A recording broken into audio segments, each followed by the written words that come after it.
about 100 laws. There were such laws that you cannot even look out the windows that we look out of. That a black person could not look out the same windows that whites looked out of. And lastly, you could not have another law in some states that you could not play games with white folks. But anyhow, that was called a slave code, which says very specifically how black folk were to behave in society and how white folks were to behave. And everybody was expected to honor it. And if a white person violated it, they were at just as much risk as a black person. They call him nowadays a nigger lover. He was run out of town too. If he was in a school, they called him teaching a black child. It would cost him $100 fine and 39 lashes to teach him, get caught trying to teach a black person to read because you're trying to make him equal. So that's how those laws came into effect. Now, I skipped this earlier. This is just showing you the difference between colonial slavery, which is modern slavery, and white slavery. You notice in here, churches and everybody felt some responsibility to everybody who had been a slave except black folks. Nobody held any responsibilities. We were treated totally different. So if anybody ever talk about, well, there are other people who were enslaved and they made it. The slavery was totally different from blacks than any other kind of slavery that ever been on the history of this earth. Also important for you to know is that was why in the book I talk about why certain people were treated differently between blacks and whites. For instance, reasons for indentured whites. Those whites went into slavery because they were constituting available slave food. For blacks, it was because whites perceived themselves as being masters. For instance, American Indians, they were not white, but they were considered heathens, but the colonists respected them. See, there's a whole bunch of things, and I go through all those things in the book, and I'm going to waste your time to show you that anybody who was enslaved was totally different from blacks. They did not give you the same considerations. Now, also, just very quickly, I don't want to waste too much time on all this with you, is that if anybody ever asked you, all around the world, it was totally different. In global racial ordering, they set up an ordering system when they started the slavery process in the West and around the world. Like, for instance, Asia, they had a system over there before the Asia. What they did there, because they're hiring that scale. Remember this, that the scale was this. They ordering went white, yellow, brown, and black. And everything that goes down, the value becomes less as you go down. And so the techniques they used were different. So up here, when you went into Asia, for instance, to enslave those people, you had large, complex civilization of yellow-skinned people. So the colonial powers there simply imposed a numerical small superstructure over them, which means they sent a few whites there to dominate, just a few whites to be their overseers. Now look at North America, for instance, and see before I get there. They were allowed, they kept letting the people keep their power. They exploited the people and the land. They allowed Asian culture, their language, and their family structure to remain intact. Now to get down to North Americans, they were brown-skinned people. The colonial power confiscated their land. They killed and forced the natives into less desirable land that they called reservations. They allowed the colonial powers to exploit the land, pass the ownership of wealth to their heirs. Native American culture and heritage remained intact and were enshrined into the United States coinage. See, they respected the Indians, so on our coins, we put the Indians' heads on the coins. In our museums, we put pictures and paintings of them. As a matter of fact, the first emblem for the United States was an Indian. Before we had Uncle Sam, it was an Indian.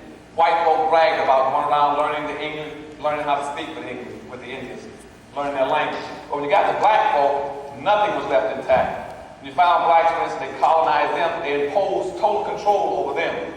And colonized them. They exploited their land, their people, and their resources for centuries. And they executed mass displacement of the people by shooting them around the world into slavery. They took their wealth from them, and also they destroyed their families, destroyed their culture, and destroyed their history. And they didn't identify with anything.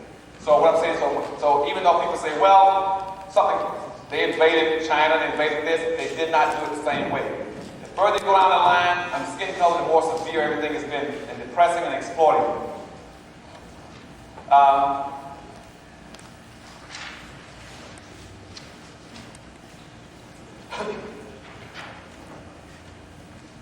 Now you find, now who was doing all this, all exploiting?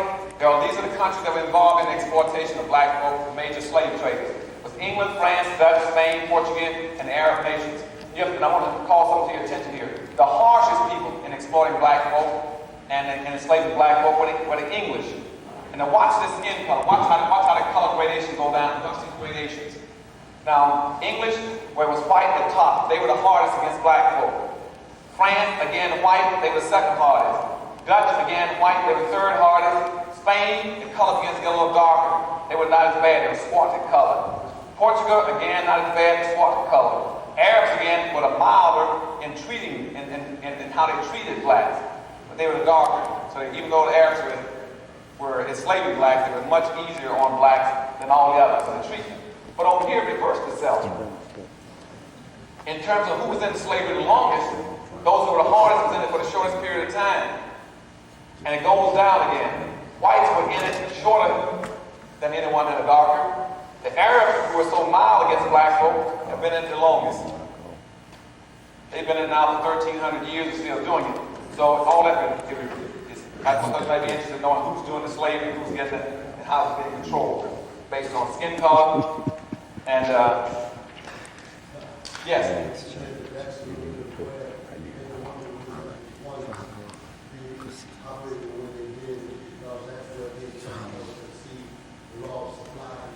Yes. And all this information I'm trying to give you all just background information so we can get into the real media discussion in a few minutes. Okay. Ask me anything you want. And this is just based on research trying to give you my understanding of how the game is being played. So the slaves, now in 1705, it says slave codes went into existence across the country, which told white folk, white institutions, white governments how they were to act with black folk, and told black folk how they would act. In 1710, something here happened that's very unique for you. You have to remember this. In 1710, people said, look, we got so many blacks coming into the country, and we set up a system on controlling them, but how do we control them internally? So in 1710, the state of Virginia passed something that's very important. They enacted what they call meritorious manumission. Meritorious manumission went into effect in 1710. And what it says is this, that any black person who invents something that a white person can use to make money off of, any black person who saves a white man's life, or any black person who saves a white man's property, or any black man who informs on any kind of thing that can be a potential threat to white people, can receive his freedom, can receive public recognition, and money. Okay? So that started that's called meritorious manumission. That went into effect. Now what I did then, that's called official crabbing. That system has never been applied based on my understanding of human behavior and anthropology against any people except black folk, where you officially reward somebody for doing it in their own people. You hear what I'm telling you now? That started. So now I went and tracked down 150 possible insurrections of slaves, slave revolts, and a black person squealed in every one of them. Whether I don't care if it was Nat Turner or all of them. A black person squeals. As a matter of fact, in Harper's Ferry, the night John Brown came in town to free the slaves, there was a black guy sitting on the porch at the hotel. His name was, I'll give you his name, you don't know, his name was Haywood Shepherd. He saw John Brown and his group coming in, and spotted him, and ran out the street to try to get his manumission. And they shot him dead in the streets. Was he going to alert the whites that John Brown and his group was there, and that shot did still alert the town. And that's how John Brown got captured in that firehouse, and he had a bunch of blacks with him, they all got killed and hanged, okay?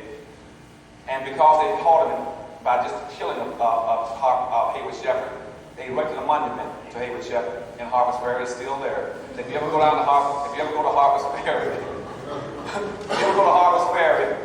and I'm gonna tell y'all where to find it, because whites have got slick now, they hid it. If you go down to Harper's Ferry and find an old hotel, and the town is a monument now. It's right beside the house. They got a big brown box over it. And pull that box back and take a picture of it. And look and read the inscription on it. And it says, this is the kind of nigga we like. And they talk about it, the name of Haywood Shepherd, and that he gave his life for the cause. So take that picture of it, and you can move the box. But I guarantee that is the only monument to a Sambo in this country. The only monument. So if you ever get a chance to get a picture of it, and I don't know how much longer it'll be that they find out, I'm telling you all, they might even destroy it. But go down there, so take a picture of that, okay? But that became the official system in this country, and it's still operative today. And I can take you right now to Washington, D.C. You still see people doing it. They may be sitting on the Supreme Court. They might be on television, okay? But they're still being rewarded, recognized, and getting compensation at the expense of their own people, okay? And that's why later on we start talking about the difference between a Sambo and Uncle Tom. I explain all this to you. And I just thought, and on this chart, I just sort of give you some indications of all some of them that were exposed. The blacks tried to vote in New York, they were exposed. The slaves voted in Maryland, they were exposed. And I tried to vote 150 of them. And everyone, not one single one, got away without being exposed. And some black got free, got recognition through meritorious manumission, okay?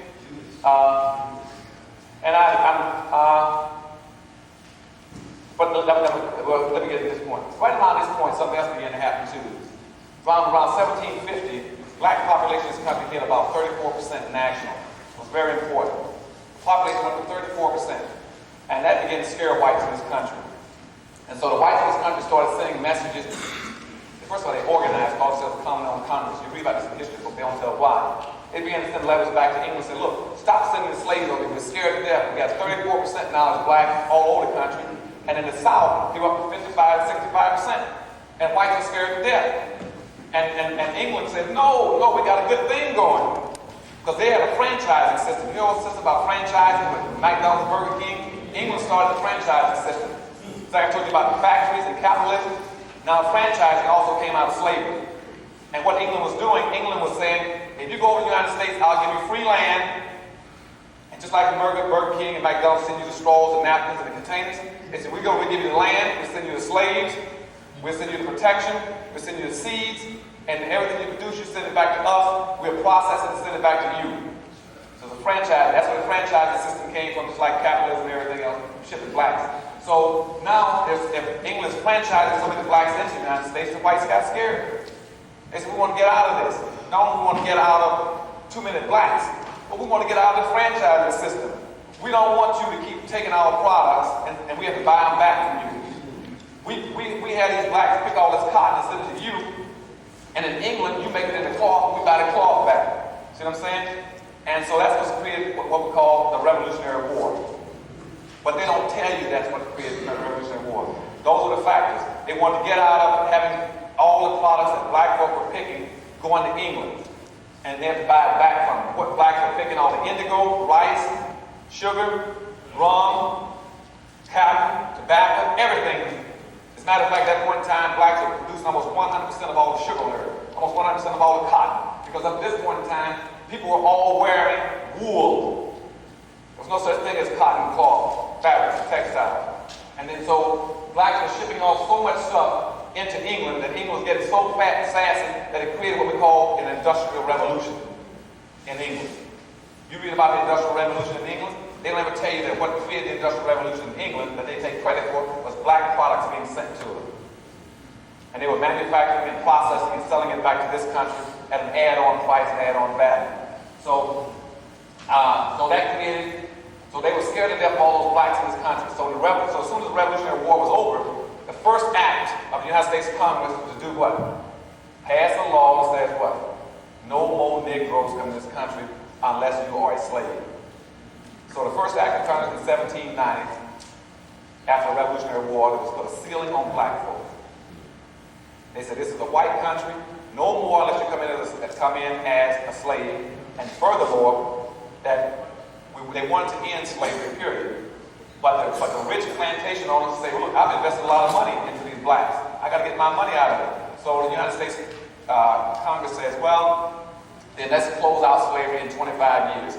So by the year 1808, let's everybody kill off international slave trade. And that's why that killed off the international slave trade.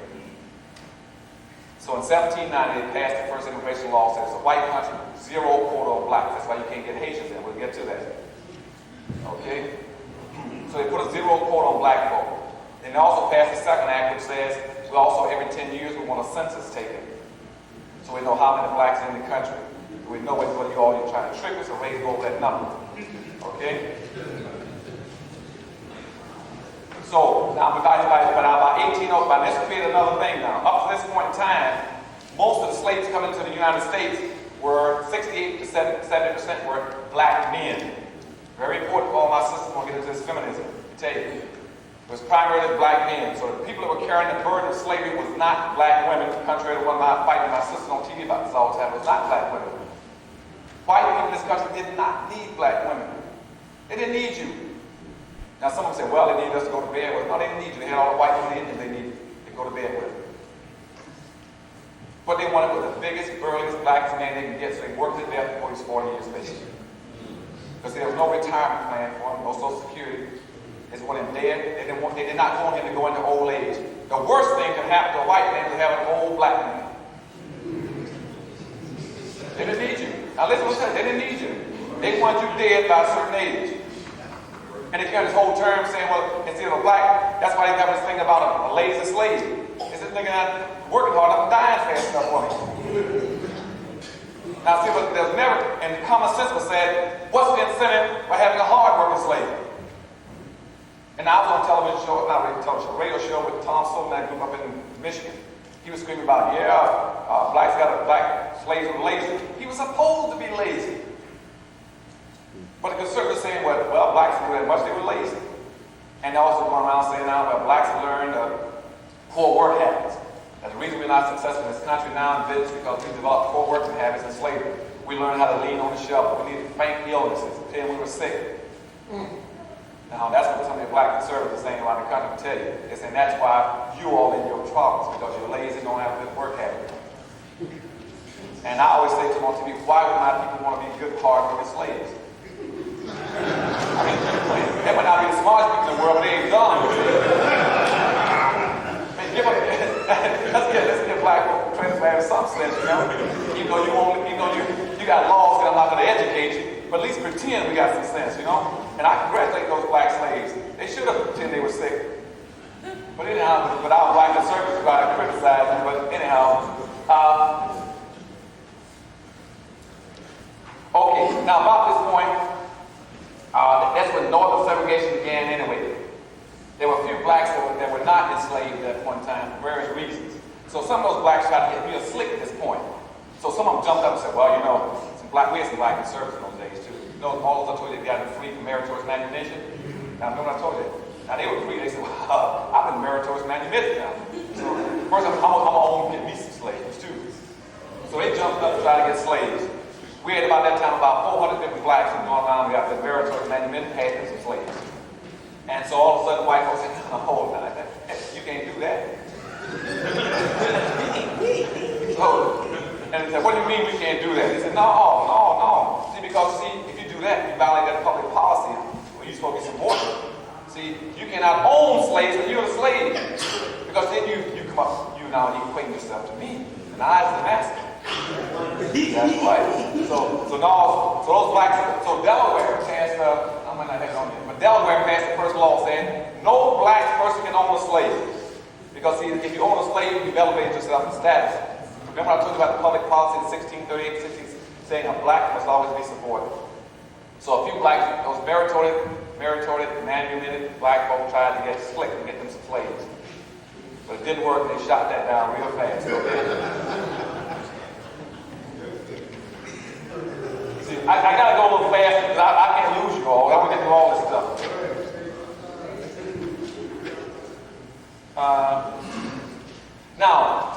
Now to get out, keep our people in line, they set up a system. They said, now we got all these blacks, but you know, to get the maximum use out of it, get them in a training period. So they set up a system called seasoning black folk. So they sent black folk out of Africa. They didn't just send you right into the United States into a slave field. What they did, they sent you into the islands in the Caribbean for 6 months to be seasoned. That means to be whipped and taught, to be broken like a wild horse. You know, you bring a wild horse, you're gonna break it in, you train it. You go by a dog, you got to have somebody to break it, learn how to go to the bathroom and take them outside. So most of the blacks had to go into the Caribbean to be seasoned. And now let me tell you that typically, just for your monetary interest, when blacks are being brought to those factories on the West Coast, whites were paying on the average of about $25 to $35 a head for any black who was being sold out of Africa. But they set up a system called compounded interest that you also find in business. So what they wanted a 15% return on their money. So when they got in this country, they would typically sell those blacks for about $400 to $450 a piece. Okay? So I want to give you some facts so you know what kind of money they're making off of it. Now, when they got into those islands, they had a process like this. They teach them how to break it like a wild horse. And these are the things they wanted for me. First of all, I want this black to be taught discipline. Okay? And so what they would do is subject you to endless, hard, tedious, dirty work. They want you to be inferior to whites. So they set the system about never seeing any black with power or in an authoritative position. Nobody could do that. And if somebody came around to a tribe, and if you did this, another white person would shoot you as a white person because that threatened his system. See, if he has 200 slaves somewhere by himself, and he saw you with your slave being in charge, he thought that his slaves would get arrogant and up. And they could not. Thank you. No role models. You can have the role models. And so they set the system of never seeing a black with any power and anything that tends to suggest to another black person that he can be something special or be other than what they want you to be. So then they taught you to know your place. That was the whole thing about the color line, and Jim Crow followed that. To be backward and childlike, they planned you into ignorance and humiliation. They always humiliated you. They told that you were childlike. That's why they always called you boy. They wouldn't give you a title, all this kind of stuff. I'm not going to bless your intelligence with all this, but they set up a religious system called the seasoning process. Yes, sir. Wasn't that what they do at Haiti? Put it down to Haiti and the West Indies? Yes, right. Down to Haiti. Right. And the West Indies, they went to Haiti. And as you grew, they stayed in Haiti. Right. That's what happened. They would take you down in the islands and they would treat you and season you and break you in. So when you come in this country, then they would sell you on the market as being a treated and seasoned black. And they would put out a little advertisement about what all you could do. You know, if you could speak the language, and you know left and right, you know a few words, then you sold it ahead for all the higher value. Yes, sir. How successful would you say that system really was in terms of percentages, 50% of the slaves, 20% of the slaves? Because you had all these rebellions, and it's obvious today that it's not totally effective. Not like what? There were some blacks who just didn't go for the okie doke. Some of them still trying to get out of it. But one of the things I should tell you that, contrary to what you're being taught, just about the Underground Railroad, going north, blacks going north, going to Canada, a lot of that's BS too. Black folk weren't that dumb. Because see, blacks in the South, most of them found it easy to go around to Florida, go to Spanish territory by walking 50 miles across the road. and I keep running to my friends with stories. See, they keep running the game. I went up to them, I said, why y'all put BS in my folk? That every black want to get on the Underground Railroad heading north. That's BS. It was. Black folks again weren't educated, they weren't dumb. See? Most of them say, I can leave in Alabama, go right into Florida. Florida's a Spanish territory. I can go right across and nobody come out of the country. Why would I walk 1,000 miles to get to Canada and not go across the road to be in Florida? But everybody go look at the Black History course, you got the Underground Railroad heading north. I said, black people are so crazy, you see?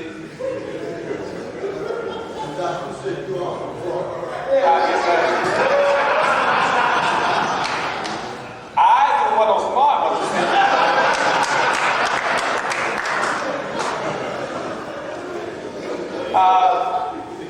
But the reason that's important, I'm reminded that not because I came from Florida, but because I want you to understand how we got into Seminole Wars and how Florida came in as a territory. Contrary to what people, they never put in the history book, you can talk about the Seminole Wars, the Great Seminole Wars. The Seminole Wars came because black slaves were running off to Florida, and they were intermingling with the Indians and been placed in prominent positions. And that whites couldn't stand it. And they wanted those slaves back. And the worst thing, again, as the good Reverend just said, you were creating role models for slaves by letting those blacks run off into Florida and be role models for the Indians. They were interpreters, they were scouts, they were chiefs. And that was what triggered the 3 Seminole Wars in this country.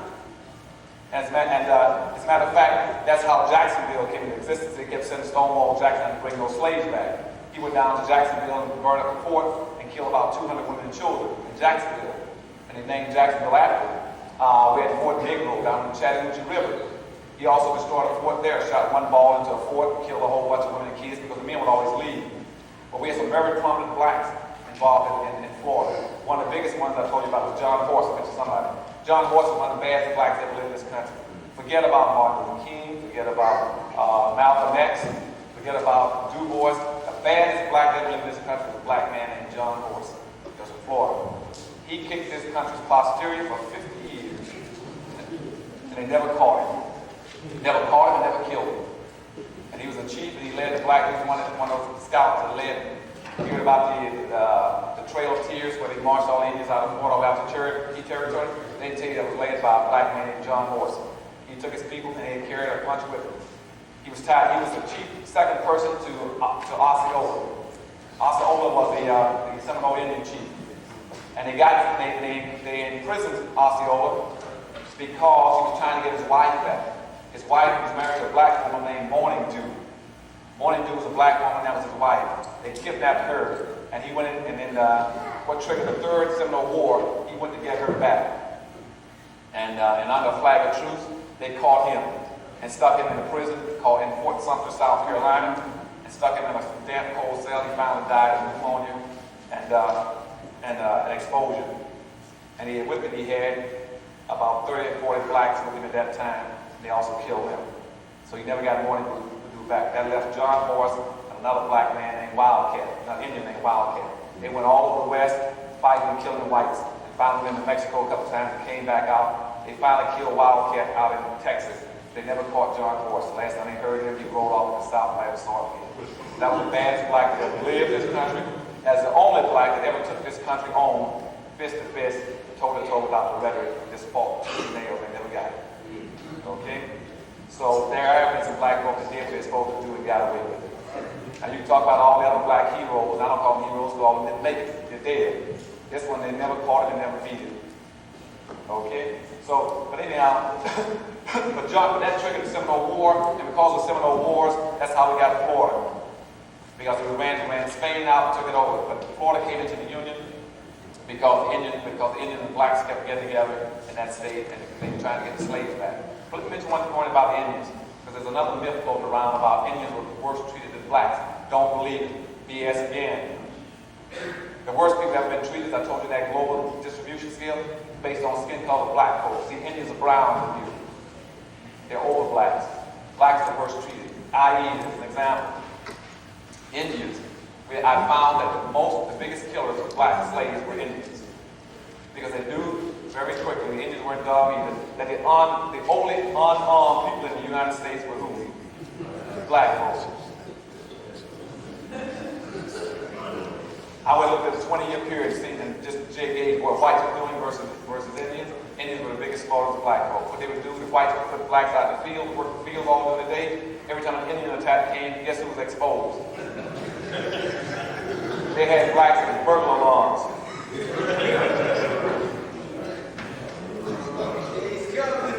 Let me give you some little piece of information about Indians so you don't buy the garbage. I leave you all there. I don't you believe in it. It's the BS anymore. Also, Indians were the primary hunters of black folk. Every time they caught a black runaway slave, they picked up $20 for it. Track them down and bring them back to his master. $20 a head. Also, I want you to know that out of the 6 so-called civilized Indian tribes in the United States, all of them were slaveholders. Every one of them were held slaves, sold slaves, and captured slaves. All were slaveholders. And even more important, last I want you to know, that all 6 civilized tribes fought on the side of the South to maintain slavery. Now you remember all that, okay? So you start thinking about, well, poets. Indians had more advantage than you did. And in addition to that, they were treated better. Where on one hand, Indians, every Indian in the United States was treated as a non-citizen, just like a black non-citizen. Both were non-citizens. But as non-citizens, Indians got land. They could hold land or they were given reservations. Okay? 2, Indians could get free medical care. 3, Indians got free seeds and tools. 4, Indians got free schooling. Not only did Indians get free schooling, Indians were required to go to school by law. On the other hand, with black folk, it was against the law for you to be caught getting an education. It was against the law for you to own land. It's against the law for you to have a weapon. It's against the law for you to protect yourself. This is what I'm telling you now. And also, those Indians, again, were brought into the system.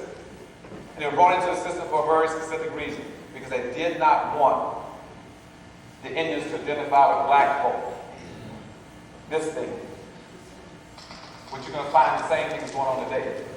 This group will all lumped together to make sure whites are never in the minority. Because back then, we passed the Revolutionary War, they passed the public policy says, in a democracy, the majority wins and the minority loses. Remember that. The majority wins and the minority loses. So the whites say, if we ever dare come into a minority status, we're going to immediately incorporate some of these people going down the sheet to make sure we never get in the minority. Okay? As we start talking about here. Now get over here, for instance. I start talking about populations. Whites always manipulate the populations to make sure they're always the majority, so they're always a winner. They always make sure that you're always the loser by being the minority. And later I'm going to tell you, never let anybody call you a minority. Because you are the only planned permanent minority in this country. That makes you the only planned permanent loser. You can never win the way it's structured.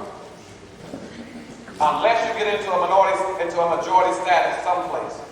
And later on we start talking about some of these things that relate to today, you always struggle to get into the majority. And when you get into the majority, always say, I am the majority and I'm now the winner. And that's why we can't win in Detroit, Michigan, St. Louis, Newark, Washington, D.C., where blacks make up a major population. Because they don't understand this. And they got you locked in. You don't know how to play the game. I go to Detroit, Michigan. They got an 84% black population, a black mayor, a black city council. I said, what are you doing for black folk? Have them start business and get money. He said, well, we got an office of minority business. I said, how in the world can you have an office of minority business and the city is 84% black? And I go downstairs and find out that in the contracts and services and goods, that whites are getting 96%. Same thing in Washington, D.C., and every other black city. Because you got locked into the mindset of being a minority. You're so enamored with being a minority that you believe that even when you become a majority, you cannot shift gears and say, I'm not a majority. And I go all over this country and I can't even find a black person that would even stand up and say, I represent black people. I don't represent minorities, I represent black people. I go to the United States Congress, black Congress, we're friends of mine, a lot of them belong down Institute now. I said, why don't you just stand up for black people? They said, well, you know, we can't do it. We got to have support of women and Asian and Hispanic. Now, I'm telling you, the only one the most vigorous one I found supports black people was Alcee Casey. He said, put me on the board. He said, I don't give a shit. I go to the NAACP. We got 3 organizations in the United States that's going to be looking out for black folk. I go look at their mandate and they say, well, we got to look out for minorities and women and abused children, wives. That's wait a minute, hold it. So, make a bottom line, we don't have anybody now for black folk. The worst thing is that even when I find minorities, say, yeah, we're going to look out for black folk, doctor. We totally agree with you. And I said, fine. We're going to look out for black folk with a subgroup. I said, what subgroup? We're going to look out for black women. Or we're going to look out for black children. I said, wait a minute.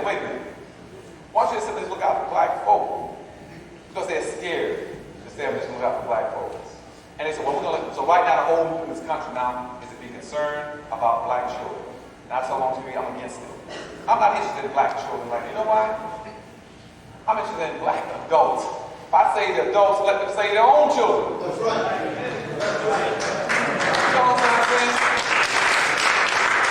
They're not going to place and go, well, we got to set these programs to save the children. No, don't save the children, save the parents. Yes, sir. I'm sorry. Isn't there a law that says black men are supposed to be kept in a certain realm? Yes, but see, because it's built into your structure. It's built into your structure that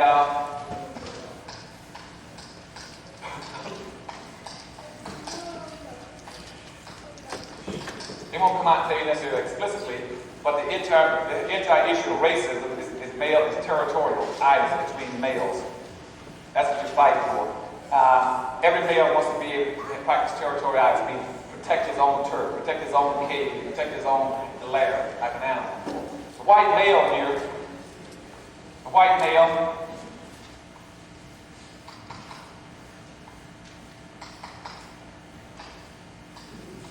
okay, they got a ranking order. See, whites love ranking orders. We're going to talk a lot about that if I get enough time this morning.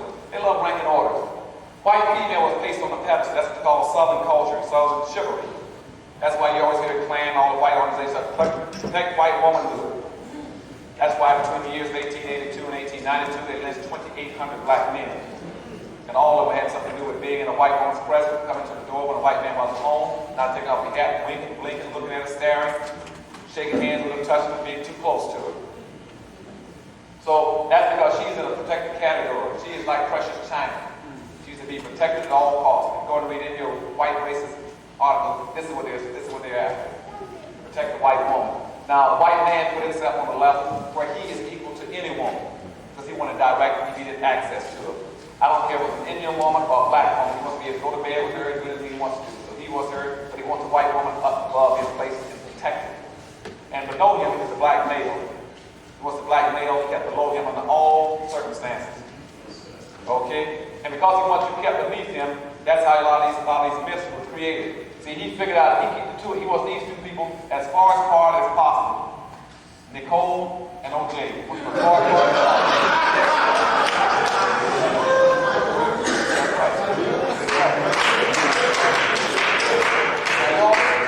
He wants as far apart. This is what the fight's over. Keep these two as far apart as possible. Now, and after he went through this, that's why he always puts out all these myths about the black man. About the black man being oversexed. Black man is an animal. Black man is this. Black man is larger than sexual organs. He puts this out to try to scare the white female and keep her away from this guy. Yeah. Now, and that's why so what he's done now, he created so much of a myth, he created an attraction. And so consequently, and to make sure that these two didn't get together, so not only would he lynch this guy to keep him in the hole, but he also castrated him. Because he did not want him to get here, so anything he had, he just cut it off. Because he didn't want to cut this. See, that's what he's in the center for, to cut that off. Now that's what the whole thing, the court situation with OJ, he cut those off, those two individuals. But even more than that, whenever he does get here, if this guy ever does get to her, then that's why they always go around saying the black man has a long penis. That's what it's all about.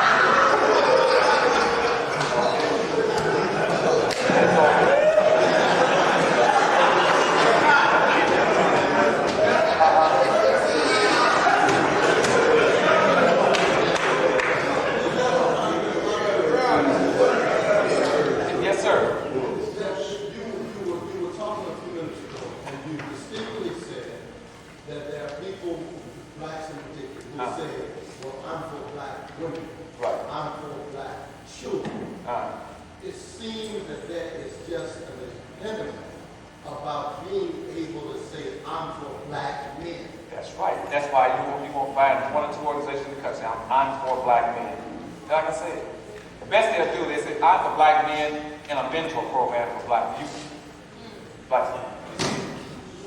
They'll do that. They'll do it. They're qualified. And that's the only one you're going to find. You might find a black organization that says, let's create a black organization for men to take care of the black youth. That's all. But you got to put that qualifier on the end that is for save the children. See what I'm saying?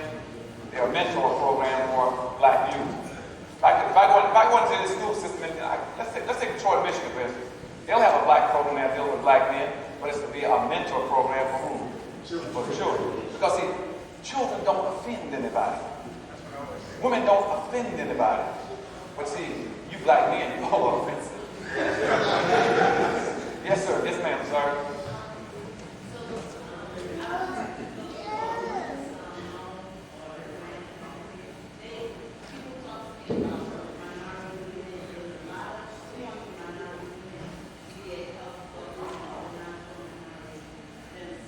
No, right. But see, because you're not a threat. And so you're going to hear black people run around and say, well, you know, we got a double problem being a woman and black. Yes. Black women are higher on this level than the black man. As I said, that's why the burden of slavery is carried by the black man. And plus that, keep in mind that the difference between trying to mix the sex issue with racism is like trying to mix apples and oranges. It's like trying to mix a headache with cancer. It might be a headache being a woman, but it's cancer being black in this country. Because you see, women are essential for the promulgation of society. You must always have women for society to continue to exist. You don't need black people and black men. You don't need them. The white male can fertilize her. You are the expendable ingredient. Listen to what I'm telling y'all now.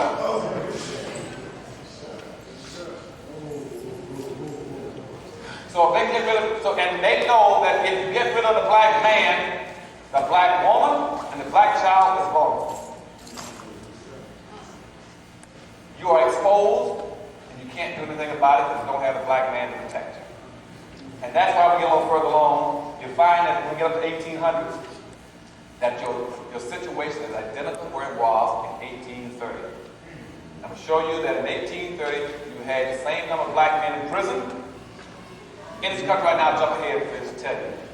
Right now in America, between the ages of 20 years of age and 25 years of age, I mean 35 years of age. In this age range, approximately 39% of all the black men in the United States are either in prison, on parole, or on probation. 39%. Now, you only got that only leaves you about 60% left. Now, and I'm going to tell you what that other 6% in a second. Okay? 39% of all black men are either in prison, parole, or probation. Now, let's see what happens to the rest of it.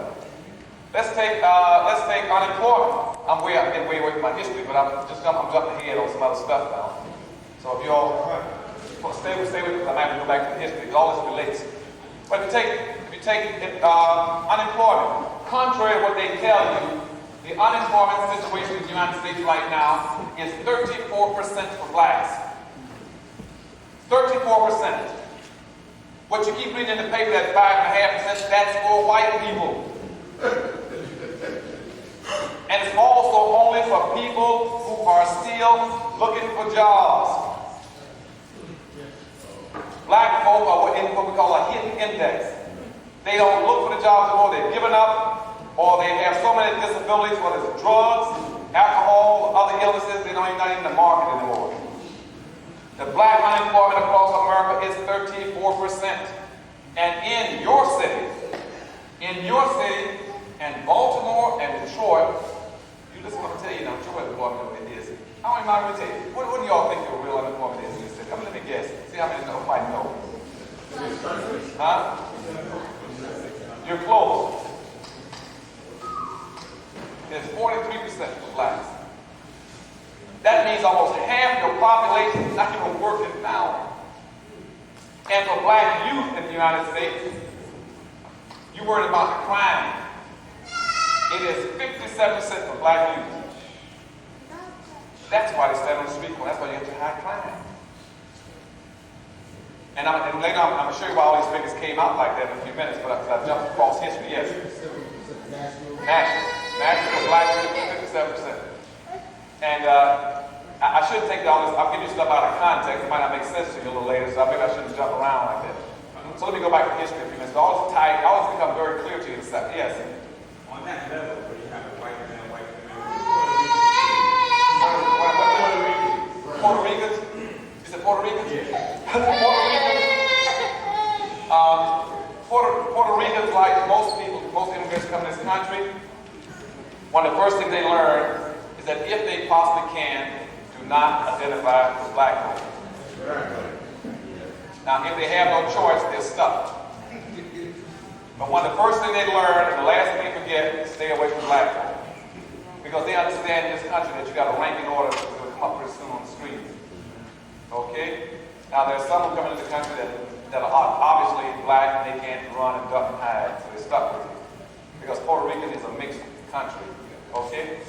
But anybody that comes in this country that's got any sense, they're trying to identify something. They're trying to go up. This is where all the power and wealth is. So they're trying to go up. And this is what lends a lie to one of your all's best heroes in this country, Jesse Jackson. He keeps talking about the Rainbow Coalition. Now, anybody's right mind, even if you didn't know anything else, and you're not colorblind, go outside and look and say, where the hell is the flag in the rainbow? There ain't no flag in the rainbow.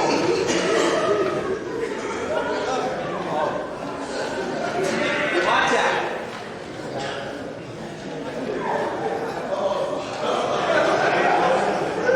Yes, sir. Also, they also mark on your passport, BW, Oh, yes. black or white. All right, see, well, we're going to get to that. See now that, as these groups begin to shift, these changes are going to occur. I'm going to show you how they do that. See, they're shucking and jiving again to keep these orders. And see, what the bottom line is that it is we against all the others. And that's the issue. And show you how you commit suicide, whole minority stuff in a few minutes. But that's the issue. If they get a chance, they're going to go up. And worse than that, just pretend that they were black people too. If you came in here in this country, you got a ranking order of preference. A ranking order of preference. Why would you want to identify with somebody down underneath you? I mean, you got to be a fool to want to identify down. That's like walking down the street backwards, looking at the wrong way. They can say, no, if the power and the wealth and the resources are here, why do I want to identify with black folk? What's the incentive? What's the incentive for identifying with black folk? What are you going to get? What are you going to get to identify with black folk? Why would an Asian in Washington want to identify as I'm going to hang out with black folk? Why? When you are the rabbit and I'm the hound dog looking for you. That's no incentive unless you're crazy. So the issue is, basically, you better start looking out for yourself. Nobody else cares about you. There's no incentive in this country to be identified with, association with black folk. Now, Jesse can keep telling you all that.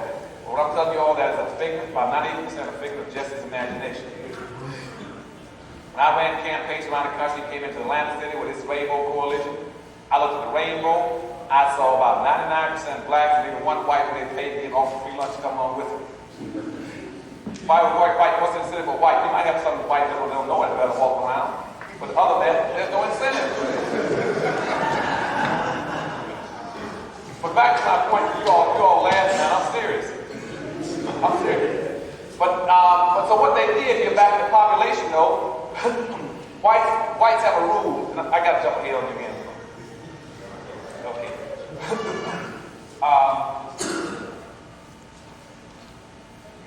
Built into the immigration law, I told you, they said a zero quota. Now, remember, a zero, that's a zero quota. That's ideally what they want. They want zero. But what I found from research is that they have an acceptability quota. See, you whites are against quotas. They have built a quota into everything dealing with black folk. They don't want you to know about it. See, even if you think about it, you dial close to test this too loud. See, when you hear white folks, I'm against quotas, that's what they prefer. See, they don't want you to know about it. Our mother used to say, they want somebody to see your left hand wave your right. So they were saying, well, I'm against quotas. But what they got built into the process, including integration, is a quota. They will tolerate somewhere between 5 and 8% of blacks in anything. And we call that a tipping point. It's called a tipping point. White folk will accept 5 to 8% of blacks in anything before they get upset. Anytime you go over 8%, they start taking action against you. They're going to take action against you between 8 and 15%. Between 18 and 15%, you expect all hell to break loose. Remember, when it gets over 8 to 15, and don't ask me how they know. I wish, when I talk to God, when I'm asking, how do they figure that out? Somehow they know. They hit it dead on the money every time. I'm sorry, what's that? They're statisticians. Yeah, and somehow they know. So if you go in and move into their neighborhoods, in a house, in their communities, somehow the minute your percentage in any given area, a block or neighborhood goes over 8%, they know it in science for houses for sale. If you put that many of your kids in their school, it goes over it. They start pulling their kids out of school. If you started going around their store, their business too often, they take that business and move it out of the neighborhood, or move it across town, or move it to another state. You see a whole factory jump up and move. In Detroit, Michigan, like the Ruiz plant. As soon as they went over to the Ruiz plant, when blacks moved into the union, UAW is the biggest union in the United States. The Ruiz plant's automobile factory. When blacks moved into Detroit in the 50s and 60s, started moving in those plants, they closed out all those plants and built 26 new plants in the suburbs. And when blacks started getting into suburban plants, they shot those plants to St. Louis, Washington, scattered all over the country. And now that blacks begin to get into it, they're going to feed them out of the country on the NAFTA agreement.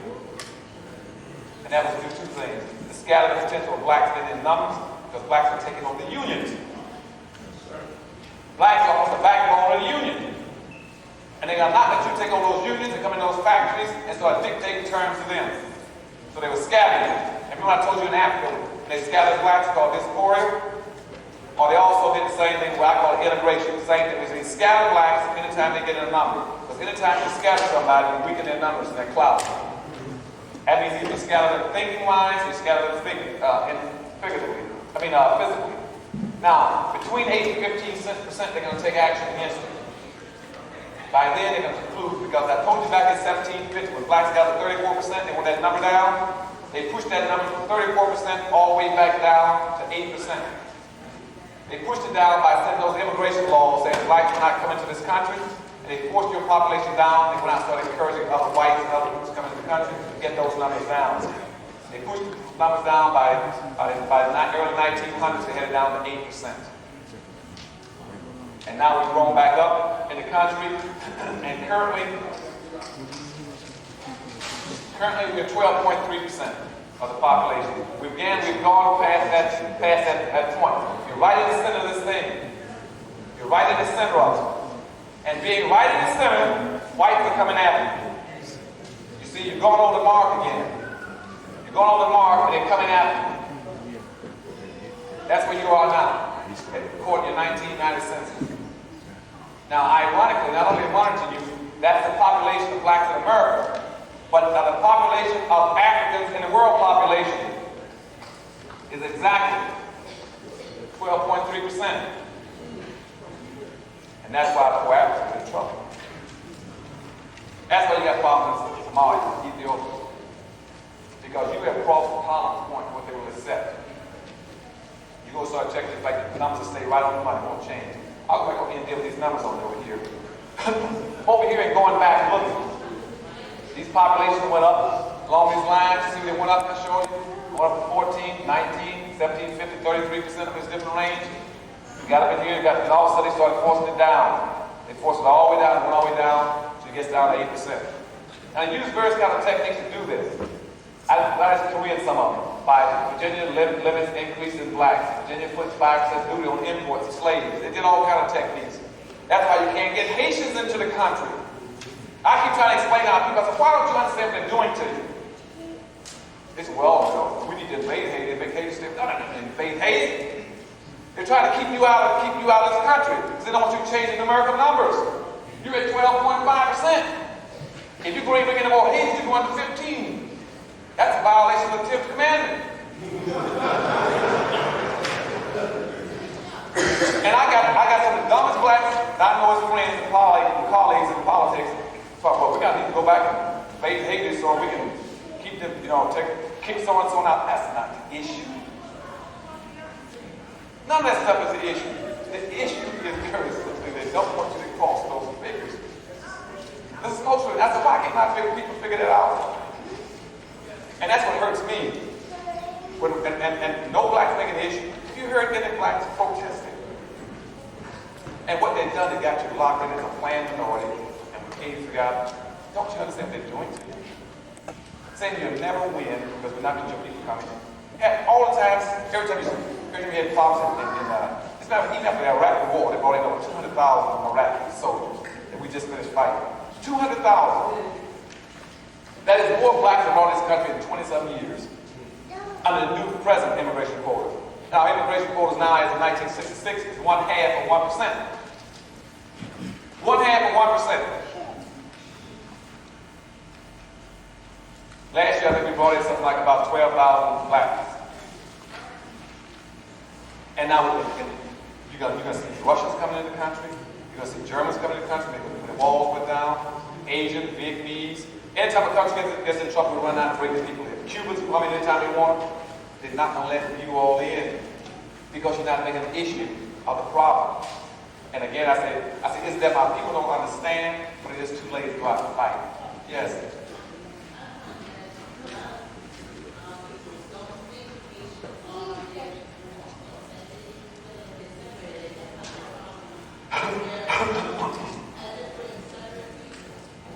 Yes, I'm sure you're right. There is some of that. You're right. Somehow we do have blacks in this country who think that, well, he's from another island, so therefore he's not aligned with me. See, whites don't think that. Remember I told you back about in the 1400s, I started off, I told you about the Mamadous. Remember that? One of the first thing they learned, I told you they built a broad sense of community based on skin color. Do any of you remember that? Whites learned early that I don't care what your individual problem is, what your religious differences are, what your nationality might be. Drop it all as soon as something comes up and go for skin color. I can have two white countries fighting each other right now, and they see another black country, they quit the fight and run jump you. I don't care what white person comes in here, in the country, whether he's Irish or Italian, he'll get together and participate in the lynch mob. I don't care what religion he belongs to. Protestants, the Baptists, and Methodists, they get together and go lynch him because they understand the important thing, which is skin color. Yes, sir. Dr. Anderson, how much of the scene relates with regards to issues of immigration or policy? It's tied to the seasoning process. One of the things that people are not allowed to overseas. It's like live and say, I live without seasoning. And I did not feel like doing my work. But this goes back to that seasoning process because a lot of black people have no opinion whatsoever about U.S. foreign policy, particularly towards the African diaspora. Right, but what they've done is the seasoning process is now structural. It's now built into the system. And what white folks have done is I told you about, remember the slave codes I talked about in 1705? Those slave codes commissioned every institution, every organization, every religion to make sure that which was abnormal became the norm. Exactly. That's what conservatism means right now. They're saying, in other words, when you hear whites talk about, I can explain to you a little bit later on, okay, because I'm going to get to that point. So can you wait for me? Okay. I call it the tipping point. What whites call it racial balance. In their mind, a lot of white, little black is racial balance. That's racial balance. We start talking about busing and mixing. They call it racial balance, meaning we must stay in the dominance. We don't understand that. We think it means equal. Integration to us meant integration. To them it meant absorption. That's right.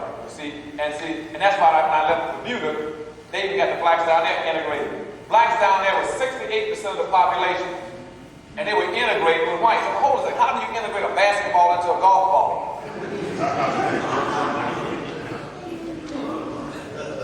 And they said, well, Doctor, nobody came in and told us that. So we thought we should integrate it. And now they have nothing. They have nothing. They busy trying to integrate. They try to squeeze a basketball into a golf ball, so we're going to integrate too. I said, no, hold on, just stop. Just stop. I think this started before you all. Okay. Yes, I'm going to run out of time, so I want to get to. Now, so on here, this is the thing that they worked out. They have all kinds of little techniques. They pass all kinds of laws. I try to give you a variety of them to try to keep you in a permanent minority status. That's why the term is so prevalent today. They passed all kinds of anti-slavery laws, anything to keep down the population. They even passed laws to make sure that they had meritorious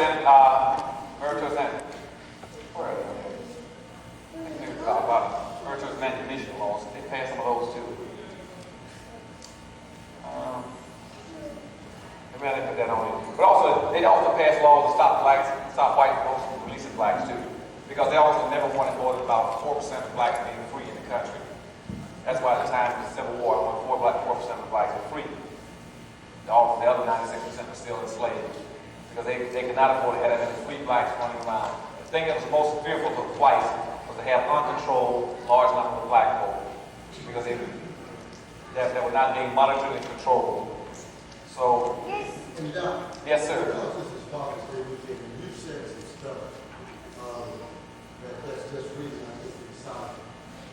You keep saying blacks, white, blacks, white. I think I hear it. I just want to be clear. You're talking about male.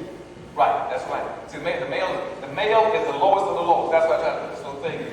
Yeah. See, whenever I talk about groups, you are the lowest of the low.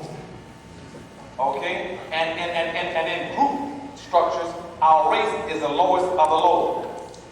So there is a sense in which, with all of this scheming and matter, the black woman ain't on his mind. No, not true. No threat. No threat. Absolutely no threat. She could threaten if she had a 44 in her hand. There's no threat. Black women do not intimidate white males. Never has. As a matter of fact, there was a custom in the South that by the time a white male got to be 14, he had a bar mitzvah, he should come to bed with a black woman, have a black mistress. Never been a problem to them. But black women, some of my friends, they asked me to be a spokesperson in Seattle, Washington, in about 3 months at the Black National Caucus for Women. I keep telling them the same issue. The issue is not you, it's the black man they're after. That's the guy they're after, and they want to hurt. Because he has a potential threat. But a lot of my sisters, see, they get this sisterhood stuff, they try to push their own wagon at the expense of their own people. And what I'm saying to them is that the issues are totally different there. Totally different.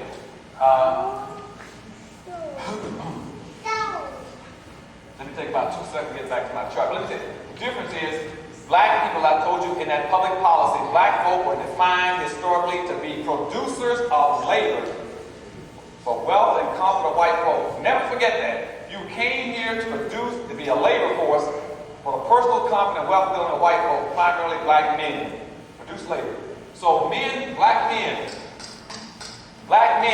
were to be producers of wealth and comfort for the white labor.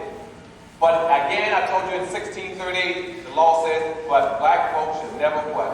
Enjoy the fruits of white society. So you could never enjoy anything. So you were excluded from enjoying. It is just the opposite. You hear white women, anyone raise an issue about that, it's just the opposite. Their problems are just the opposite. That's why I say you can't mix apples and oranges. The problem with women was that they were denied the opportunity to be producers. See, in other words, women were told to stay home, walk around, look good, keep the house. You didn't have to work. Women were denied the opportunity to produce, just the opposite of what black men were doing. They were denied the opportunity to produce, but they had the option to always enjoy the fruits of anybody's labor. That's what I'm telling you. Women could enjoy the fruits of anybody's labor. They could live and look good. If he's a millionaire, and have to get a liquor work the rest of their life. Whatever a man brought, whatever color the man was, a woman had access to enjoy whatever he enjoyed. She put her feet on the same table, slept in the same house, slept in the same bed, went to the same church. Whether she worked or not. But a black person, a black man was just the opposite. I don't care what he did. He was to be worked to death, but he was never going to be permitted to enjoy anything. So you ought to remember that. When you hear people talking about sex issues and race issues, so what the white man's done now is put her issues over yours. Make sure that your conditions never change. Yes, sir. Isn't it true that they had the black male and then the black man? I'm sorry? They had the black male. They used to say, first you're a male, then you're a black man. Anybody that thought and begin to think was considered a black man. In other words, if you didn't think, he was a black male. Yes, well, you get it. Francis Weston can get into a lot of that for you in some of the more physical, sociological behavior patterns of black people in white society. But that's what they were after. So they kept in this pattern rev to make sure that black men were just producers, be a labor force, but he could never enjoy anything. That's why the South enlisted and castrated all those black men. So you ain't gonna enjoy the white woman, you ain't gonna enjoy anything. You're gonna live in poor housing, you're gonna be excluded, you're gonna be in prison. And in Bermuda, 96% of the prisoners are due to black men. In the United States, period, 96% of all the blacks in prison are black men. Not women, black men. So black men are denied they must be producers, never enjoyers of comfort. Women are to be enjoyers of comfort, but they don't necessarily have to produce. What are some of the, you mentioned sexism as the issue being put on the list. Okay. But what are some of the other, I guess, real devious ways that the racist works to separate, to use the black woman against the black man? Okay. Good question, Greg. Sharp this morning.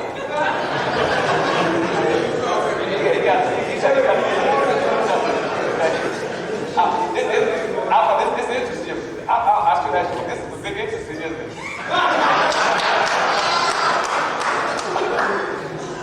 And the primary reason is I'm the pastor of a church that historically has been black women.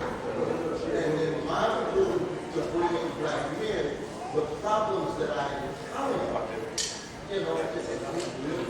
Okay. Now, what they did was that the white man then made the black woman more acceptable, more palatable.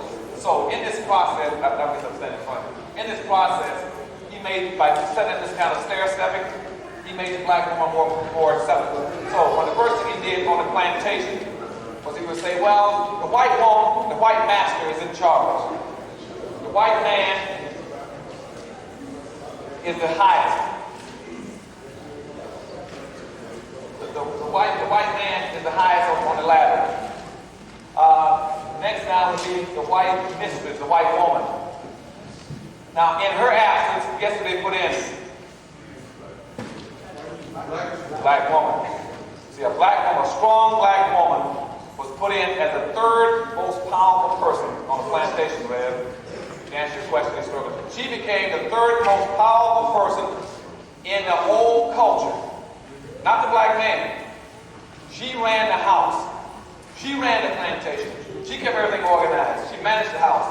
When the white master and the white bitch was out of the house, she ran it. Also, she was over everything in the fields too.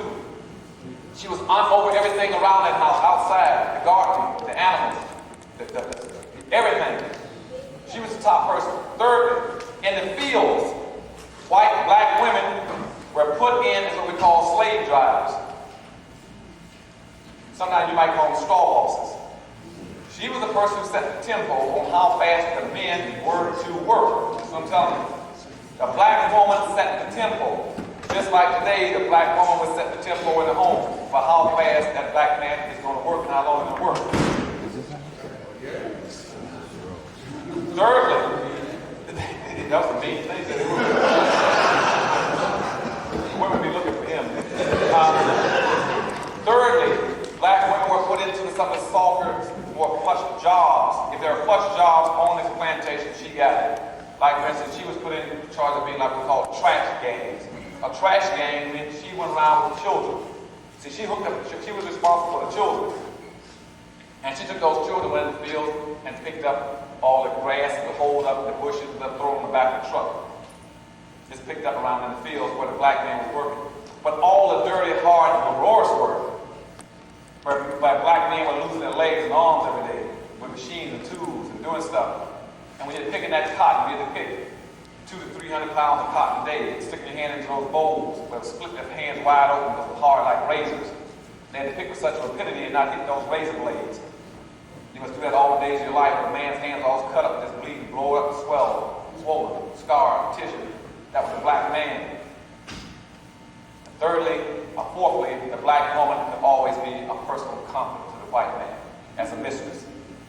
Because when the white woman all of a sudden decided she didn't want more children, or the white man didn't want to abuse her body, he went out and got him a black mistress to have children. And so she was protected. And when she got those black children, that black woman got increased status because that black man was a little more kinder to his own children and to that mistress. But the black man was not interested in going out and doing anything with that black man in the field. Am I giving you the feel for that? So they have a very special ranking in jobs, responsibilities, and comfort and everything else in the races of whites and black men. And later on, when sharecropping started, the black folk picked that up. And they said, now I'm going to do the same thing the white master's done.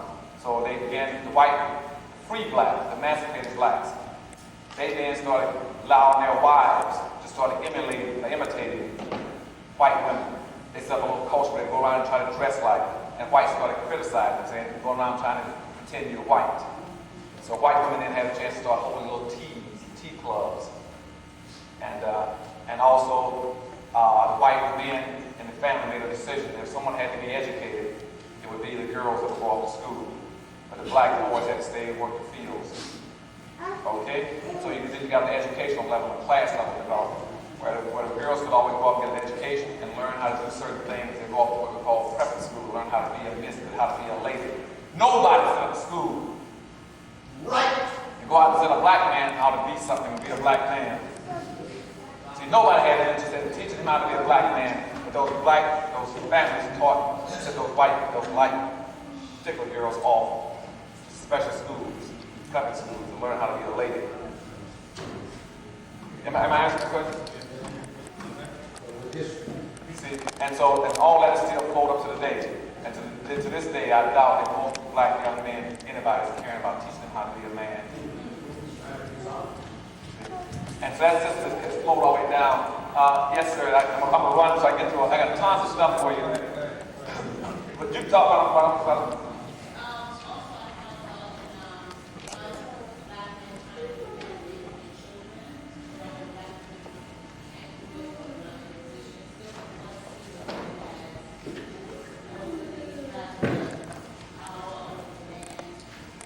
when you get into the other kind of problem now, about what's happened to a lot of black boys, black men today, is that the black man is trying to exercise on the power. He has no, in other words, he's been reduced down to a level where he has no personal value. You strip him of his hopes and his values, so now he feels that anything you own also has no value. He's without hope. And that's why right now they take your life and everybody else's life. He doesn't care about it anymore. You got another kind of problem we can talk about a little later on. You cannot strip people of their dignity and their pride. You cannot strip them. See, they're not foolish. You strip black kids of everything they got. And I told you we have a 57% black unemployment rate. You cannot tell him that he has to go out and get a job earning minimum wage, for instance, and he can't even survive off that. That's $2,000 below the poverty level. He worked full time at that job. That's a lot. That's another kind of problem. We talked about all that, okay? But you got other problems feeding in now. To go a little faster, I just put in again about how blacks are exposed, show you every situation a black person squealed. Louisiana Territory came in for the same reason.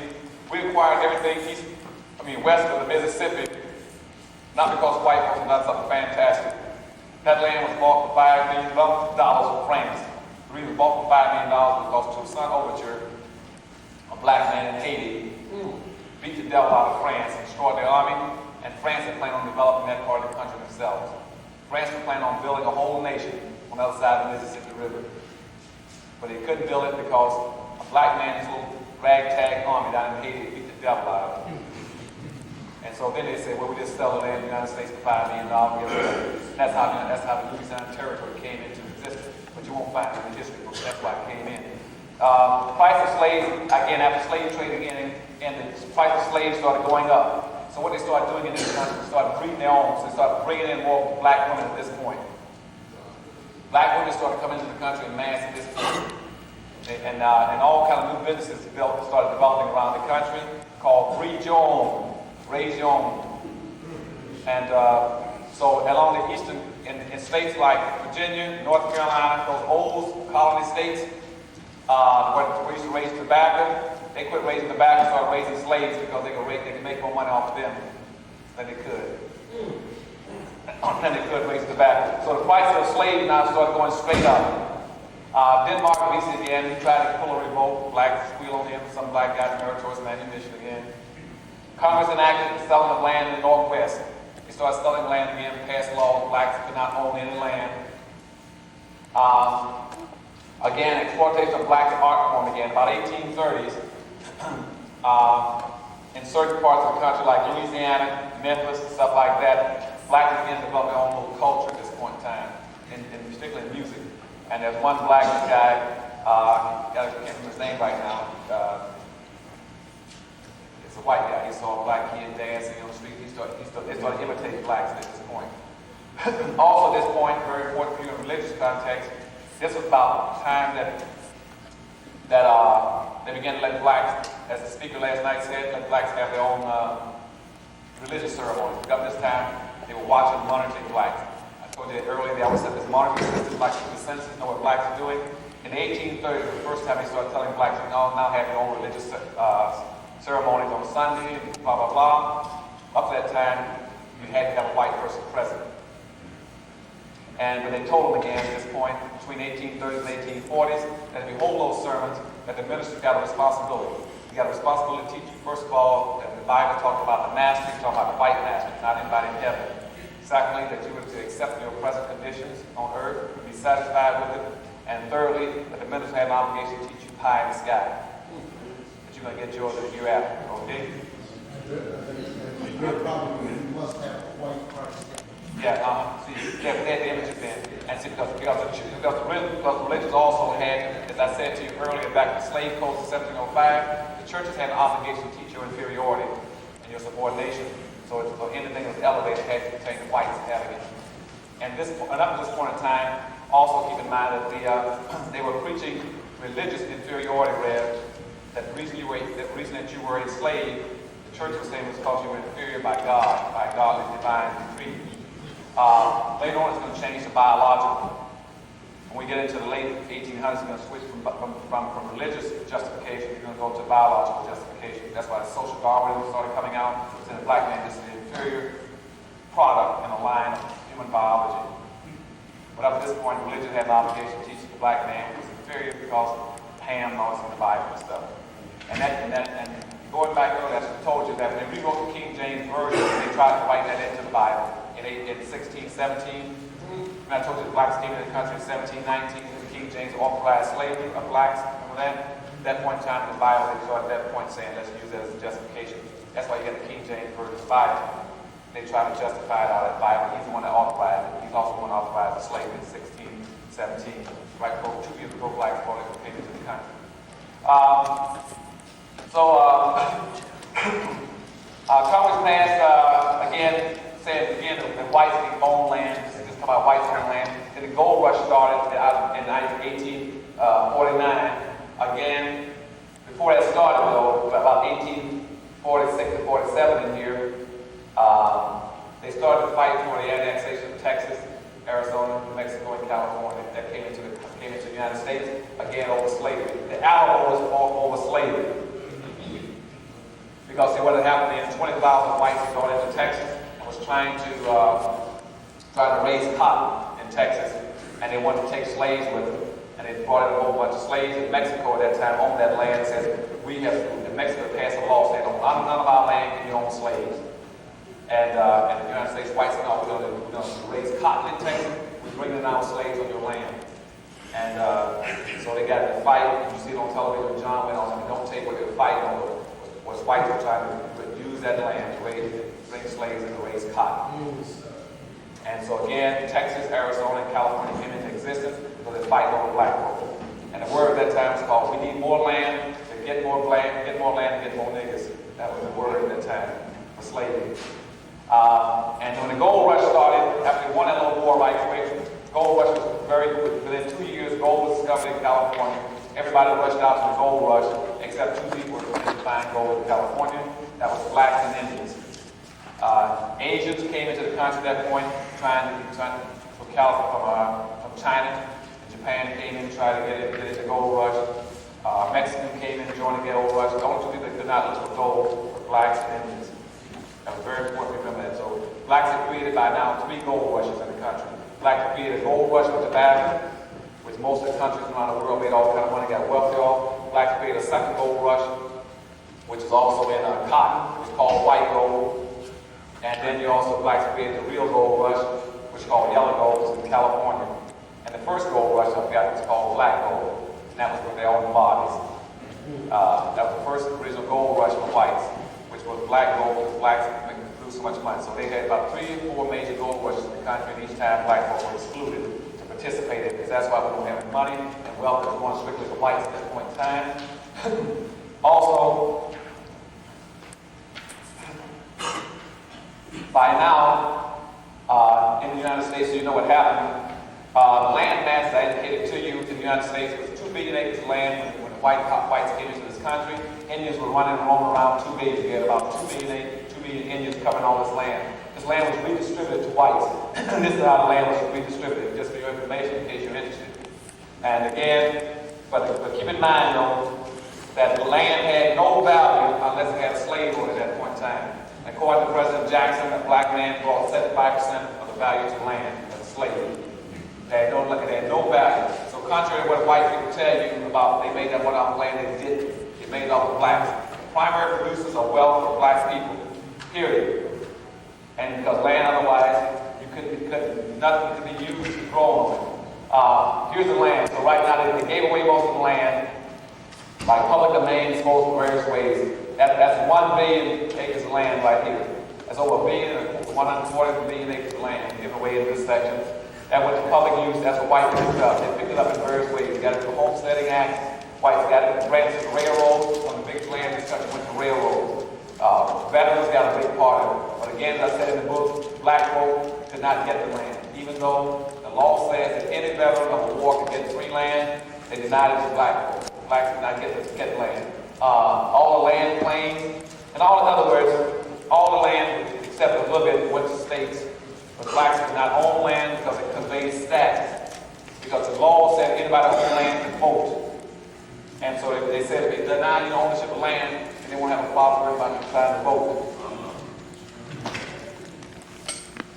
Just for your information, the prices of land and slavery, because I told you land had no value, the two stayed coincided, just like that. Wall Street operated off of 2 things, land ownership primarily and also black slaves. But one went up, the other one went up. They stayed parallel. And cotton also stayed pretty closely related to it. As you want to see, the value of slaves kept going up and up and up. And by 1860, they began to peak out about $1,600 per slave. And so as cotton went up, they always stayed pretty close in alliance. As one went up the other. That's how Wall Street was operating off of. Anybody had a lot of land, they produced cotton and wealth. So by 1860, right here, by 1860, most of the wealth in the country now was concentrated in the South. And that's what triggered your second war, the Civil War, was fighting over the bag where all the wealth was.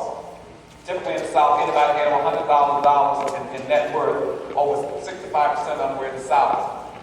The difference between a northern farmer and a white southern farmer was that the white farmer in the north, the white farmer in the south, the same material, the white farmer in the south had 91 times more wealth. If he had 100 slaves, it was 400 times more wealth in the south. A typical white person then had a walking express card, Visa card, gave him 1 slave. He never had to work a day in his life. It was humanly impossible for a white person to come to the United States and not get wealthy. Remember this, very important point. Any white immigrants coming to the United States under this structure could not stay poor. It's impossible. Unless you're an extremely extra dumb white person. You could not stay poor. They gave you free land and free labor. With free land and free labor, you had to make money, unless you were extra dumb or lazy. And that's why by 1860, they had invested somewhere around $8 billion just in owning black slaves. Those black slaves then, when they asked Lincoln in 1860 to free the slaves, Lincoln said, yes, I will. They said, pay us for it. And And Lincoln sent a bill request over to Congress to give reparations to white folk, to pay for those slaves. And they looked and said, how much would it run? They figured out it was $8 billion. They said, we don't even have that kind of money in the United States. They said, right now, if we throw in all the businesses in the United States and government budget all together, it won't even come to a fraction of $8 billion. That's what started triggering your war. That was one of the biggest triggers of the war, was that the United States government did not have that kind of money to pay the white slave masters back their money in the South. The second thing was that we had all these immigrants pouring into the country now, white immigrants coming from these different countries, and they could not earn a living because you can't get anything cheaper than free. So they couldn't get jobs. See what I'm saying? So they poured into the North. They couldn't compete with slave labor. And so what they said we're going to do then, we're fighting the war to raise the wage scale up from no wage to low wage. So that's why blacks went from no wage to low wage and sharecropping. And that gave room then for the immigrants to come into this country and to get in over blacks, like I told you over here. These people had to get into the country. They came into the country to fit it in under this. Whites, yellow, and browns were coming into the country. And you had to be able to pay them a wage in the North. And the North wanted to take over, had all the industries were in the North. The South was just raising the products. The North replaced England in building the factories, textile factories, shoe factories. As a matter of fact, they had a built-in industry. Any white person wanted to make money, he could open up a shoe factory. They had a built-in market. They had 5 million black slaves sell sandals and brogans to every year. They sold special cloth, like called nigger cloth, the rubber cloth, the kind of cloth they would typically throw away. They made clothing for black folks, slaves. So any white person going into those industries, all the shipping industries, insurance industries, were all designed to make wealthy white folks off of black folks as slaves. And so these people came into the country to make money. They had to free some of that up, create a room so they can make an income, because you can't work as a kid, you can't work cheaper than a black. Now also at this one time, England tried to enter the Civil War. I took me to tell you that too. England did try to send money over on the side of the South to keep from breaking slavery. So England and the Indians joined with the South to maintain slavery because they had control of the products. But the North wanted to get free because the North wanted to transplant all that wealth up to the North, point one. 2, they want to be able to bring in more immigrants, be able to pay them a salary. Program after and this. 3, they want to take the folks off the South and try to redevelop the West. Okay? And that's what created the Civil War. After the Civil War, let me run a little fast. I don't want to lose you, I got to get through this. Okay. After the Civil War, let's see. I talked about this already, about John Brown, the great Harvest Ferry, heard about that time. Also about this time, a book called Uncle Tom's Cabin was written. And we're trying to show you how blacks are being treated in the country. And in that book, after that book was written, whites flipped it around the other way. But Uncle Tom was not a bad character in that story. Uncle Tom was a very strong black man, a very religious black man that stood up against white master Simon LeGree and said, some things I would not do even if I'm a slave. I would not commit meritorious manumission. This is what I'm telling you. I would not squeal along people tell you where the slaves are hiding. Point 2, I would not beat my fellow slaves, make them work in the class to produce money for you. And 3, I would not give you all the extra honors that you wanted the slave master. So what Simon LeGree did, he had his meritorious manumitted slave drillers, slave drivers, to beat him on a regular basis. He appointed 2 blacks to do it. One was called Sambo and Kimbrough. Okay? Sambo then would beat Uncle Tom on a regular basis. They beat him to death. And because he fitted that image of the black that would do it his own people, and that became a Sambo. So the guy you need to worry about in history was not Uncle Tom, it's Sambo. And this colored person, Uncle Tom, was really called him a complimentary name, because he was a black man that stood up against white folk. And nowadays, when white folk didn't want that image of a man, a black man standing up against white folk, so they flipped it upside down. And so if you see somebody now who's selling people out, don't pay him a compliment by calling him Uncle Tom. Call him a Sambo, whatever it is. Sharecropping system started in 1862. 1862, they started sharecropping. They moved from low wage, from no wage to low wage on black folks. 1863, they signed the proclamation. It was enacted, got out by 64. In 13, 14, 15, the amendment were enacted. In 1865, they gave blacks civil rights. 13th Amendment of freedom, 14th gave them due process, and 15th Amendment gave them the right to vote. Those things came into effect in 1865. By 1867 or so, they were taken away from them. Because black folks, see, what black folks fail to understand is that those things had no power to them. They had no power. They had no influence. So, and worst of all, is that you were the only person that needed this. See, if civil rights had power, black folks would be the most powerful people in this country. And since we've enacted the 13th, 14th, 15th Amendment revenue, we have enacted 11 other civil rights laws. And black folks still doing it. And black folks right now, just they still don't feel some sense of embarrassment that every 8 to 10 years you have to go downtown and get your civil rights renewed, like the damn driver's license. And they don't feel embarrassed doing it. I tell black folks, quit chasing civil rights. You know, if you don't see the Indians chasing it, no Asians chasing it, and big meat, why are you chasing civil rights? Go get yourself some money and power. But I still find all my folks, well, we got to have these civil rights. And what I'm saying is, if you're going to chase civil rights, and you're going to do wrong, at least do wrong right. If you're going to talk about civil rights, talk about it like the other groups talk about it. Veterans talk about veterans' rights, handicapped about handicapped rights, women about women's rights, Asian about Asians' rights, Hispanics about Hispanic rights, gay about gay rights. Why do black folk talk about civil rights? What happened to black rights? If you're going to talk about civil rights, what black person don't name civil? Talk about black rights. But even more important than that, talk about economic rights. And because of this thing, you chase the wrong thing. So by the turn of the century, black folks have been locked in again to a labor class. Now they were known as sharecroppers. Their labor was again needed, so the North sold them out into sharecropping. Okay, sold them out, the blacks got locked in again, but whites still needed their labor. By the turn of the century, by the turn of the century, black folk then brought in their own organizations, the NAACP and Urban League. And unlike the Jews who come into the country, they started their own organizations. Their Jewish organizations were looking for economic power and money. Blacks started their organizations, the Urban League and the NAACP. They were looking for equal employment opportunities and jobs. See the difference? Again, they called into their public policy about blacks going to be labor.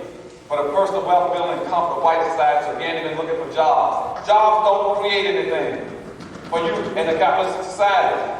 You get 6 to 9 times more wealth by owning a business than you will working a job. The only thing a job does for you is keep you one payday for 1 week away from a paycheck, unemployment line, or starvation. You're always expendable. But the NAACP and Urban League locked us again into the labor class.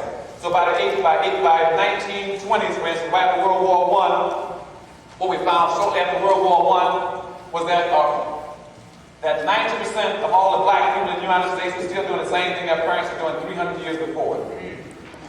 You were still working in the cotton fields of the South, and in the fields of the South for the white man. That's only 70 years ago. Nothing had changed for black folk. And a few black folk tried to get slick, say, well, I'm going to start to be competitive with white folks. I'm going to violate that public policy about black folk being labor on my own land. And after World War I, white folks would go around to black farms. They were poisoning animals, set their fields on fire, pour kerosene and gasoline on that cotton.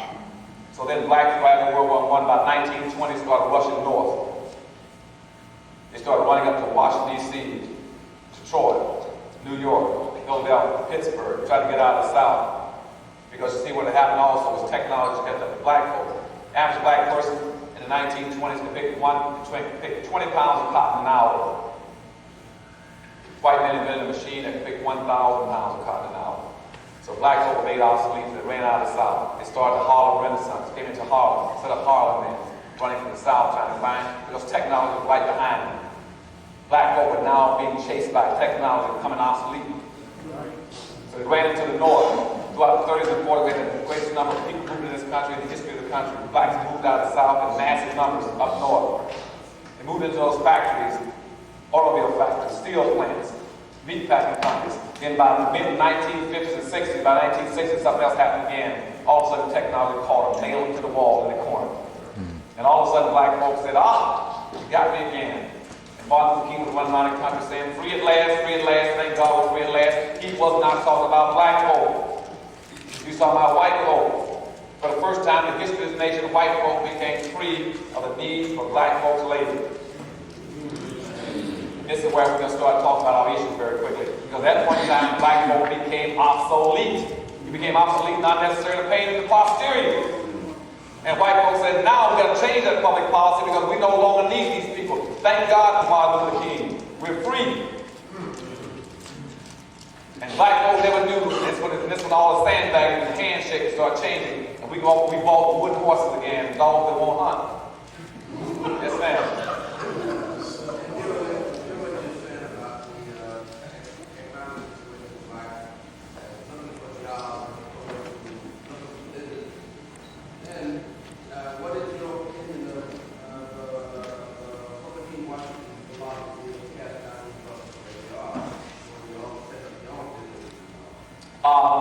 Very clearly. And to a great degree, I can give credit to Booker T. Washington, Garvey, Woodson, and Du Bois. They all did the best they could in a small context. All of them had something that was good.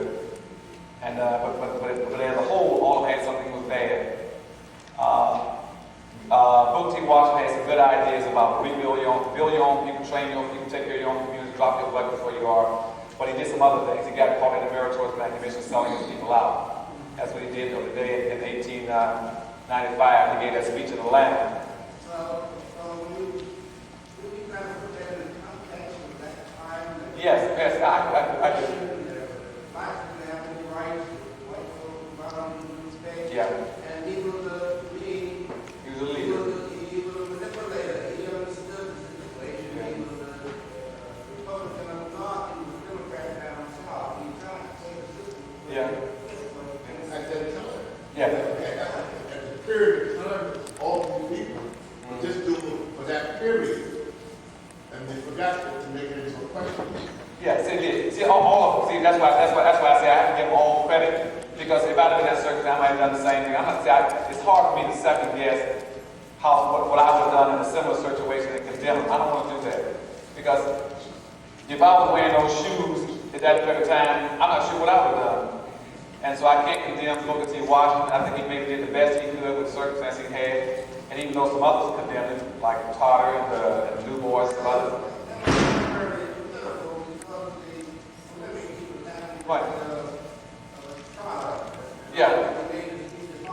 Right, and that's what I'm saying. At the same time, I can give Du Bois credit because Du Bois was stressing something else. But we need, see what the bottom line is, we need all those pieces. See, we need all the pieces. And that's why I don't want people condemning my people without having lived through it.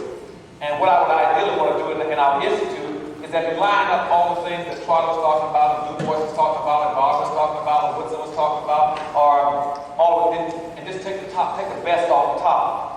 And what we try to do in the institute that we started in Washington is just take the best of what we got from all our people, all their sayings, all of these contributions.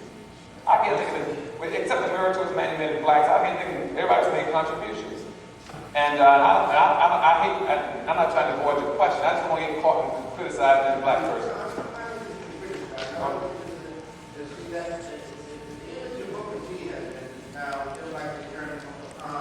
Yeah.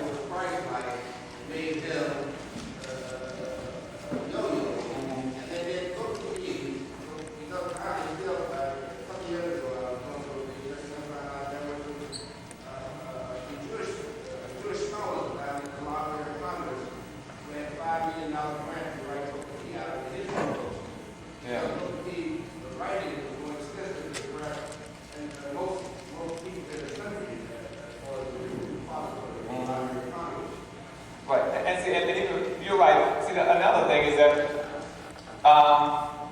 the thing that they used most viciously against Booker T. Washington was the Atlanta speech.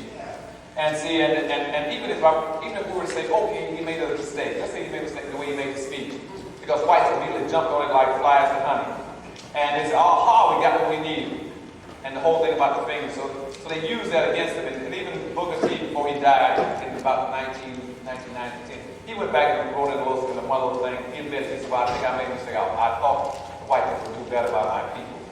And he admitted that maybe he shouldn't have said that, but that doesn't make Booker T. Washington bad because he's a human being. And he says what he thinks is appropriate, but sometimes white folks take advantage of it. You can't hold him totally responsible for it. And the same thing with, there's some things that Du Bois said that later on can be twisted against black folk. But none of those individuals, I think, went out of their way to do black folk in. See, Garvey didn't do it, Woodson didn't do it, and so I try to tell black folk, quit riding the wrong horse, you know?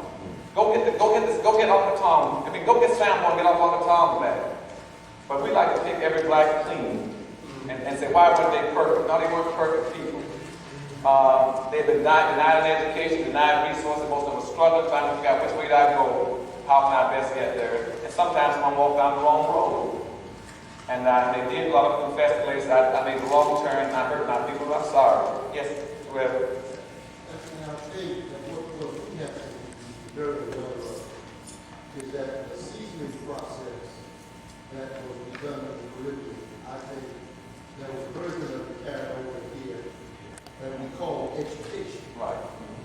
And education usually means I've read all of the white classics. I speak from the vocabulary of white folk. I can think on the level of white folk.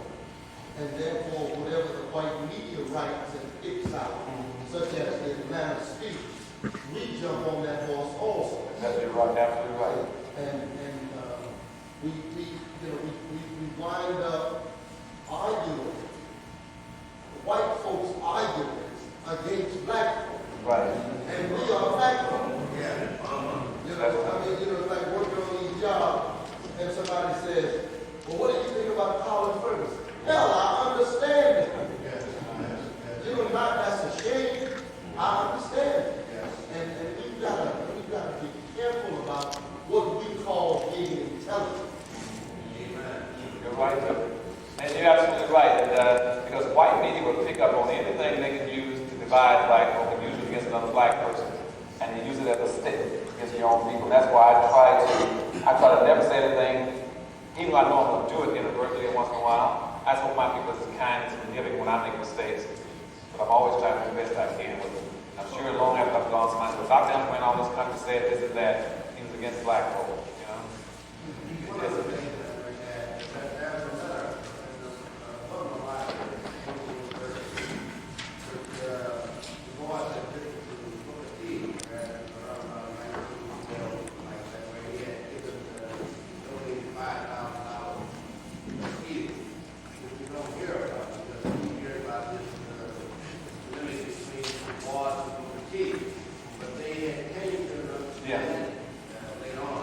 They did do a lot of incorporating. So their differences were more philosophical. One was stressing more hand-on business kind of involvement, and the biggest difference was that Du Bois wanted to stress the politics and scholarly achievement.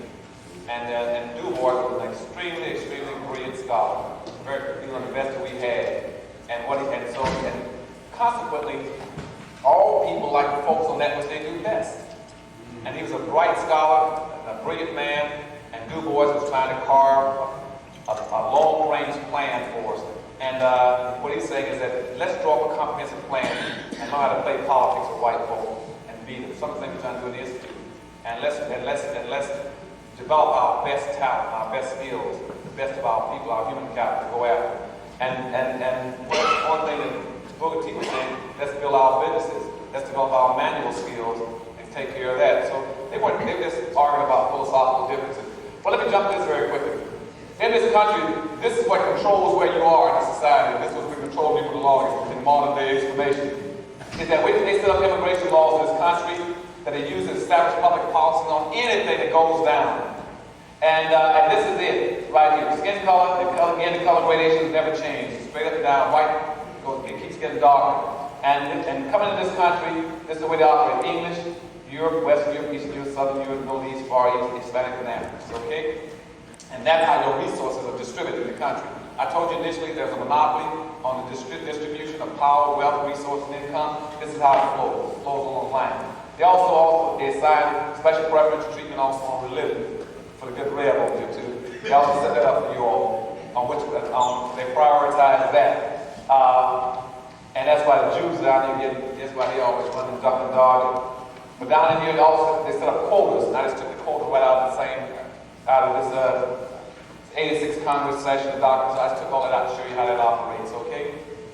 And that's why you can't get Haitians into the country, because this thing here is closed, okay? And so you notice this, so it goes, see the difference from open to what?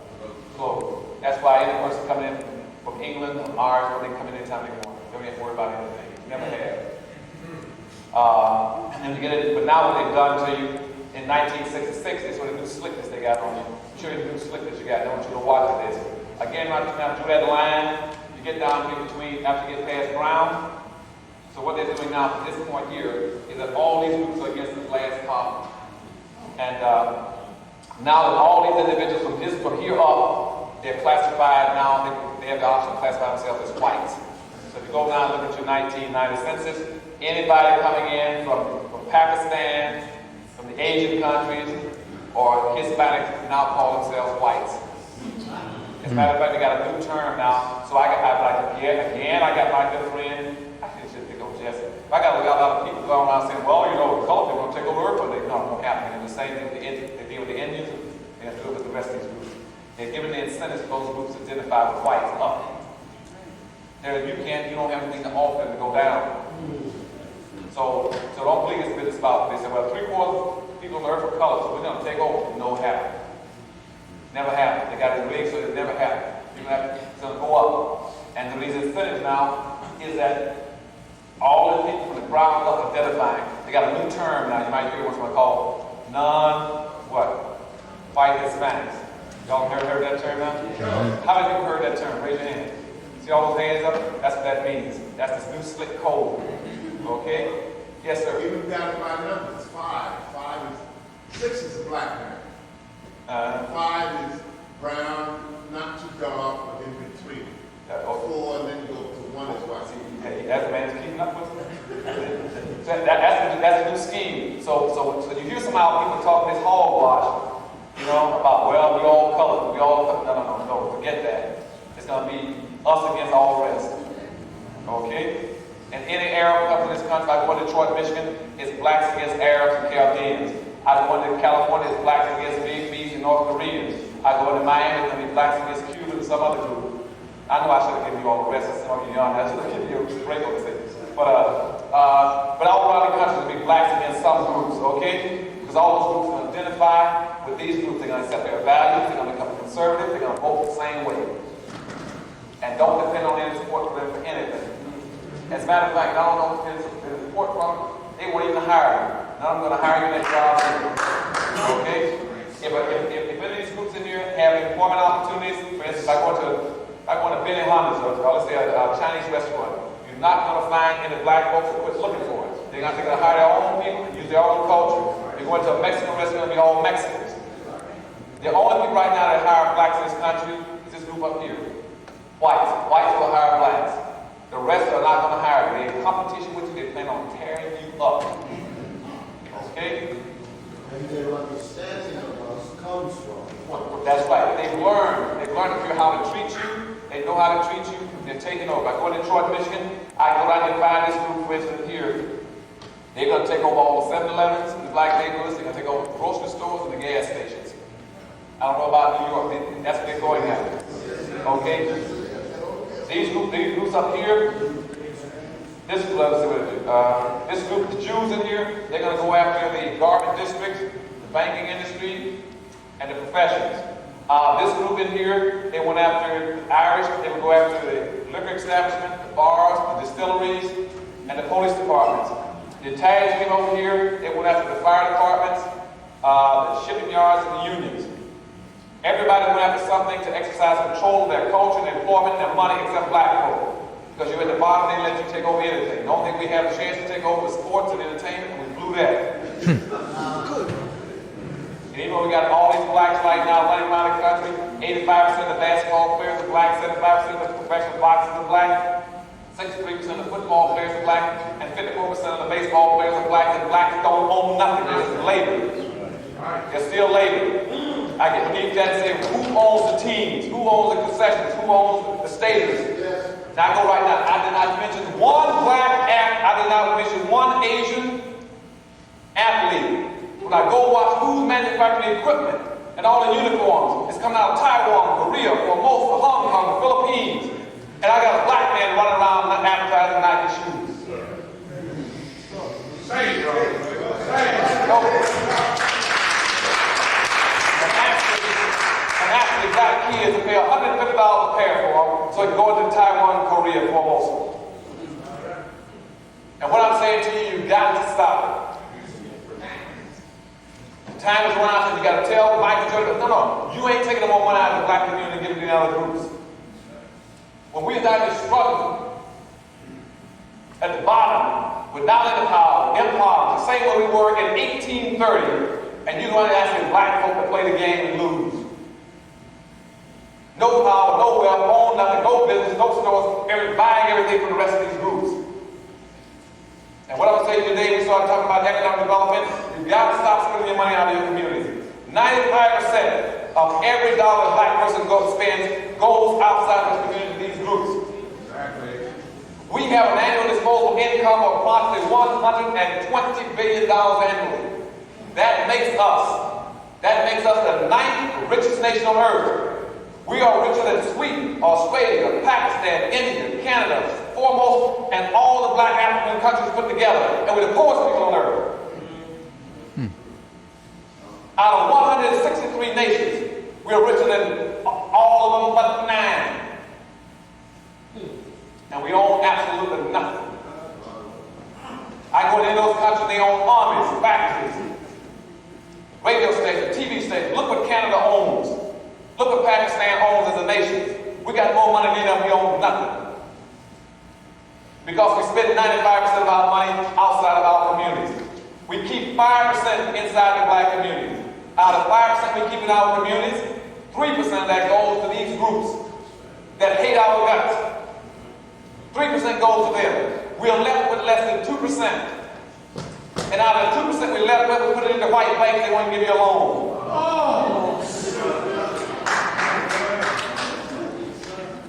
And so now you're bankrupt. You're the only people on earth that go bankrupt every 24 hours. You go bankrupt as regular as a clock. Nobody on earth going to take you serious when they know you'll go bankrupt 24 hours later. You should be ashamed of yourself as a people. And why are white folks kicking our brains out? Because they're living off of dual incomes. They're living off of 100% of their money and 95% of ours. And we are struggling off of 2%, running around saying, why do black folk look poor in New York? Why don't the people respect us? In American capitalism, I told you back in the beginning of this presentation, in the 1400s, that you define value, capitalism defines value off of what you own, what you are worth. When you go into a bank, the first thing it asks you is to fill out a personal net worth statement. He said, fill out a personal net worth statement. What are you worth personally? When you use the expression, John F. Kennedy is worth, Henry Ford is worth, Ross Perot is worth. You see what I'm doing? Then when it's black people and my people, if you don't have less than 2%, that's why a white redneck say you ain't worth 2 cents. Because that's all you own. What you own is how you define. If you don't own anything, you aren't worth anything in capitalism. And that's why you're obsolete, you're expendable.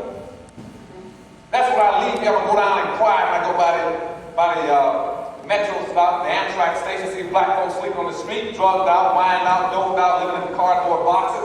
You aren't worth anything because you don't own anything.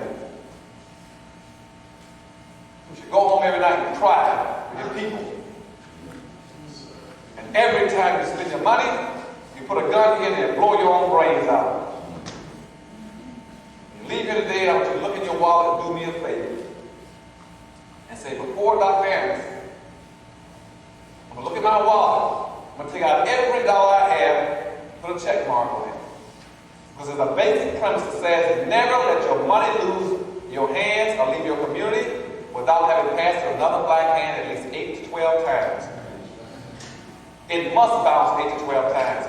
Black money does not bounce one time. As soon as a black person gets paid, he runs straight to a white store and a white suburb and a white home. And blows his own brains out right in the middle of the mall. Yeah. I need you. I'm probably going to interrupt what you plan. But I need you. Okay.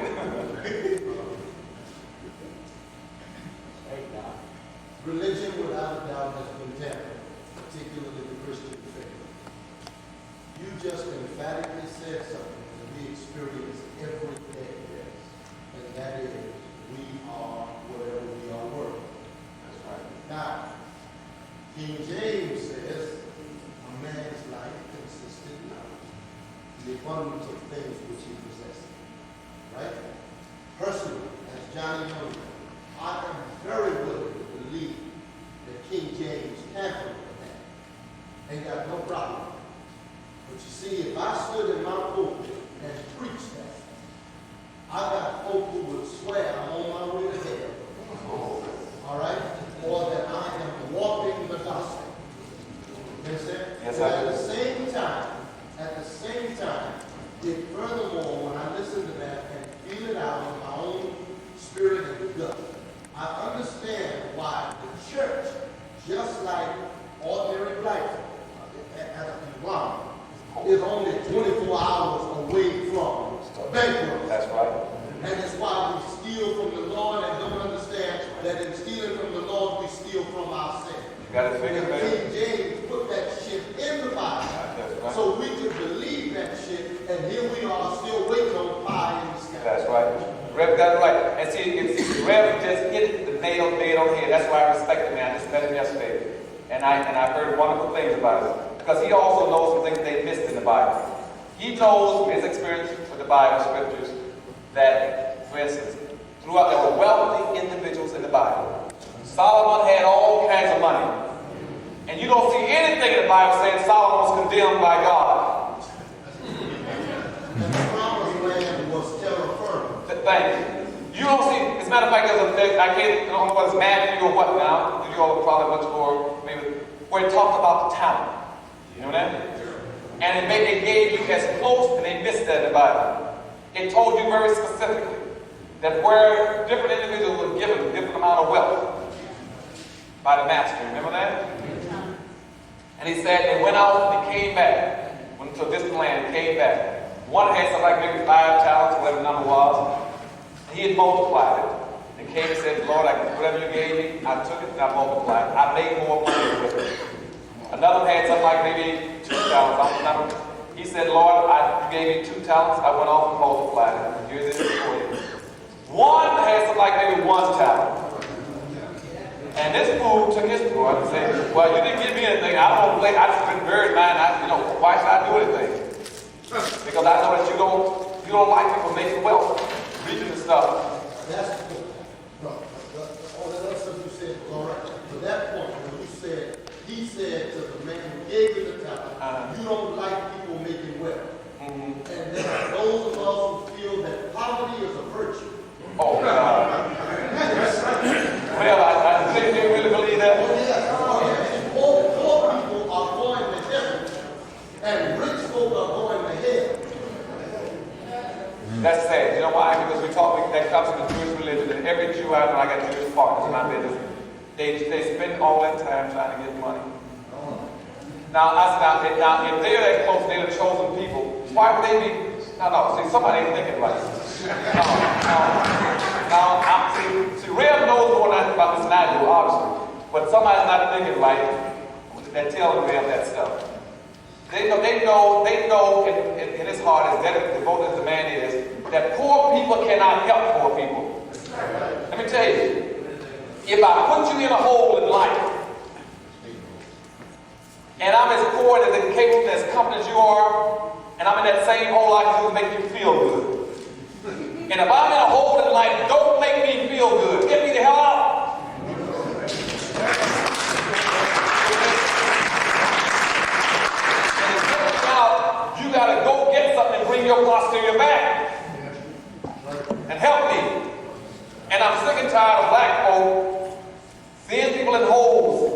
trying to make them feel good in poverty, trying to comfort them in poverty. Go get something and feed my people. And clothe them. You know they got to have clothes in their back. They get hungry, tired, and cold. Go get something. Quit trying to make them feel good. Say, well, you get yours in the by and by. No, let them have some of it here and get some in the by and by too. The Bible does not say that you got to be poor. Now, what the white slave masters told us is that you teach black folk that they'll get theirs now. Don't be bothering white folks and people with white folks. I'm sorry, Bill. No, don't be sorry. No, I'm happy that you're here to say it. The folk need to hear it from another voice. And plus, I need it. I'm not just talking about people, but I need it. But there are two things, and I'm being helped because my own permanent, my own way of seeing the scriptures for now. Heaven is a wonderful place, I'm pretty sure, but I ain't been there yet. And, everybody can ask a question about whether I'm born because it's love. But I'm telling you, pragmatic. One of the things that always fascinates me is some of the stuff in the Bible that we don't read. Oh, thank you. All right. Some of the stuff in the Bible that we don't read. Like, I'm always fascinated by Abraham, who's the father of the faithful, who tricked two kings out of some money, lying about his wife. And all of this, it said he was directed by God in all of this. And when the kings found out he was lying, he left and didn't give nothing back. And then later on, we run into Abraham in the book of Luke, in the Gospel of Luke. And Abraham got a poor man named Lazarus in his bosom. And Abraham's bosom was said to be heaven. Oh, see? And then the other thing I'm sitting here thinking about is a key that Jesus gave us on how to deal with this whole business. Is he said, wherever a man's treasure is where his heart is. And therefore, I know you're going to this now, but I'm ready. Don't talk. Yeah, but I'm ready for the answer now. After you gave us all that stuff this morning, I'm ready for the answer now. But Jesus said, wherever a man's treasure is where his heart is. And if we're going to change this thing, we got to start getting in the heart. You're absolutely correct. And also in the Bible, one of the things that, as you know, I'm sure, is that there's a Lord's Prayer, which says, conclude by saying what? I will be what? Done where? On earth. Going back to Reb's point again. Also, it is known in the Bible that it says in the final day, in the Revelations, the man is brought back again, that it shall be like it was in Noah's time. Noah did not inherit heaven. Noah came where? Back to the earth. When it says, I will be done on earth. What you have to be very careful about is that if you start telling my people they're going to get theirs in high and by in the sky, that's not what the Bible is saying. The Bible says that the final day will be like it was in Noah's time. And that man shall inherit the earth. You shall inherit the earth. It didn't say you were going to heaven. What it says, there's a small number. The mark of the Lamb on the forehead will go to heaven. Just like everybody gets elected to office, they go to Washington, D.C. But everybody in New York doesn't go to Washington, D.C. The masses shall inherit the earth. And when you inherit the earth, I want my black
expand the discussion about reparations.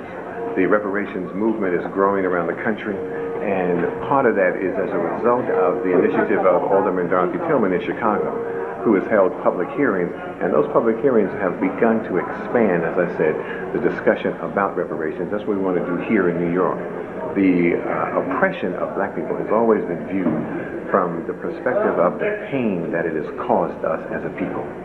Reparations expands that discussion and looks instead, or looks in addition, to those who prospered as a result of our oppression. The slavery, Jim Crow laws, black codes, meritorious manumission, all of that has caused us some pain. However, it has also caused many others to this day great prosperity. It is black labor, white wealth. And so we begin to have that discussion with the larger black community about the very real legacy of our oppression. It's more than just the pain that it has caused us. It is how many other people have absolutely prospered as a result of those of that racism. Racism has been prosperous for generation after generation. And so the reparations discussion is intended to expand the discussion of our oppression, and then to begin to hold people accountable, not simply for the pain that they have inflicted, although they must be held accountable for that, but also to repair the damage that the oppression has done, and to hold them accountable for how they have prospered as a result of the oppression of African people. Will be self-published. And Powernomics is the national plan to empower African Americans. What we're talking about is us first. You know, there are people who are always apologetic for being supportive of their own people. But without apology, we are concerned about black people and have a need to make that clear, have a need to encourage black people to be courageous enough to stand for the total liberation of black people without being apologetic and trying to include that in move on behalf of everybody. And so, are you all ready? Come on, come on.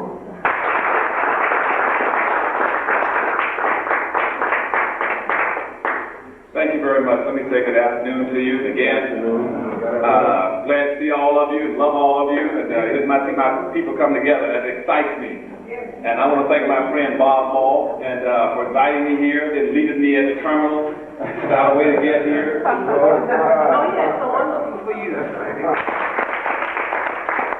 And she's still hanging strong, even though there's been a lot of threats on her life too. Y'all might know that. So when this comes to the city, y'all protect her. No, they're trying to threaten her about even pushing anything for black folk. And I also thank my friend Leonard Jeffries, and Leonard took you through a lot of history. And what I'll do is try to cut down the time, keep down the time, rather than give you a long, blown out thing. I'll just try to pick up a few points and pick up some of the things that Jeffries was talking about.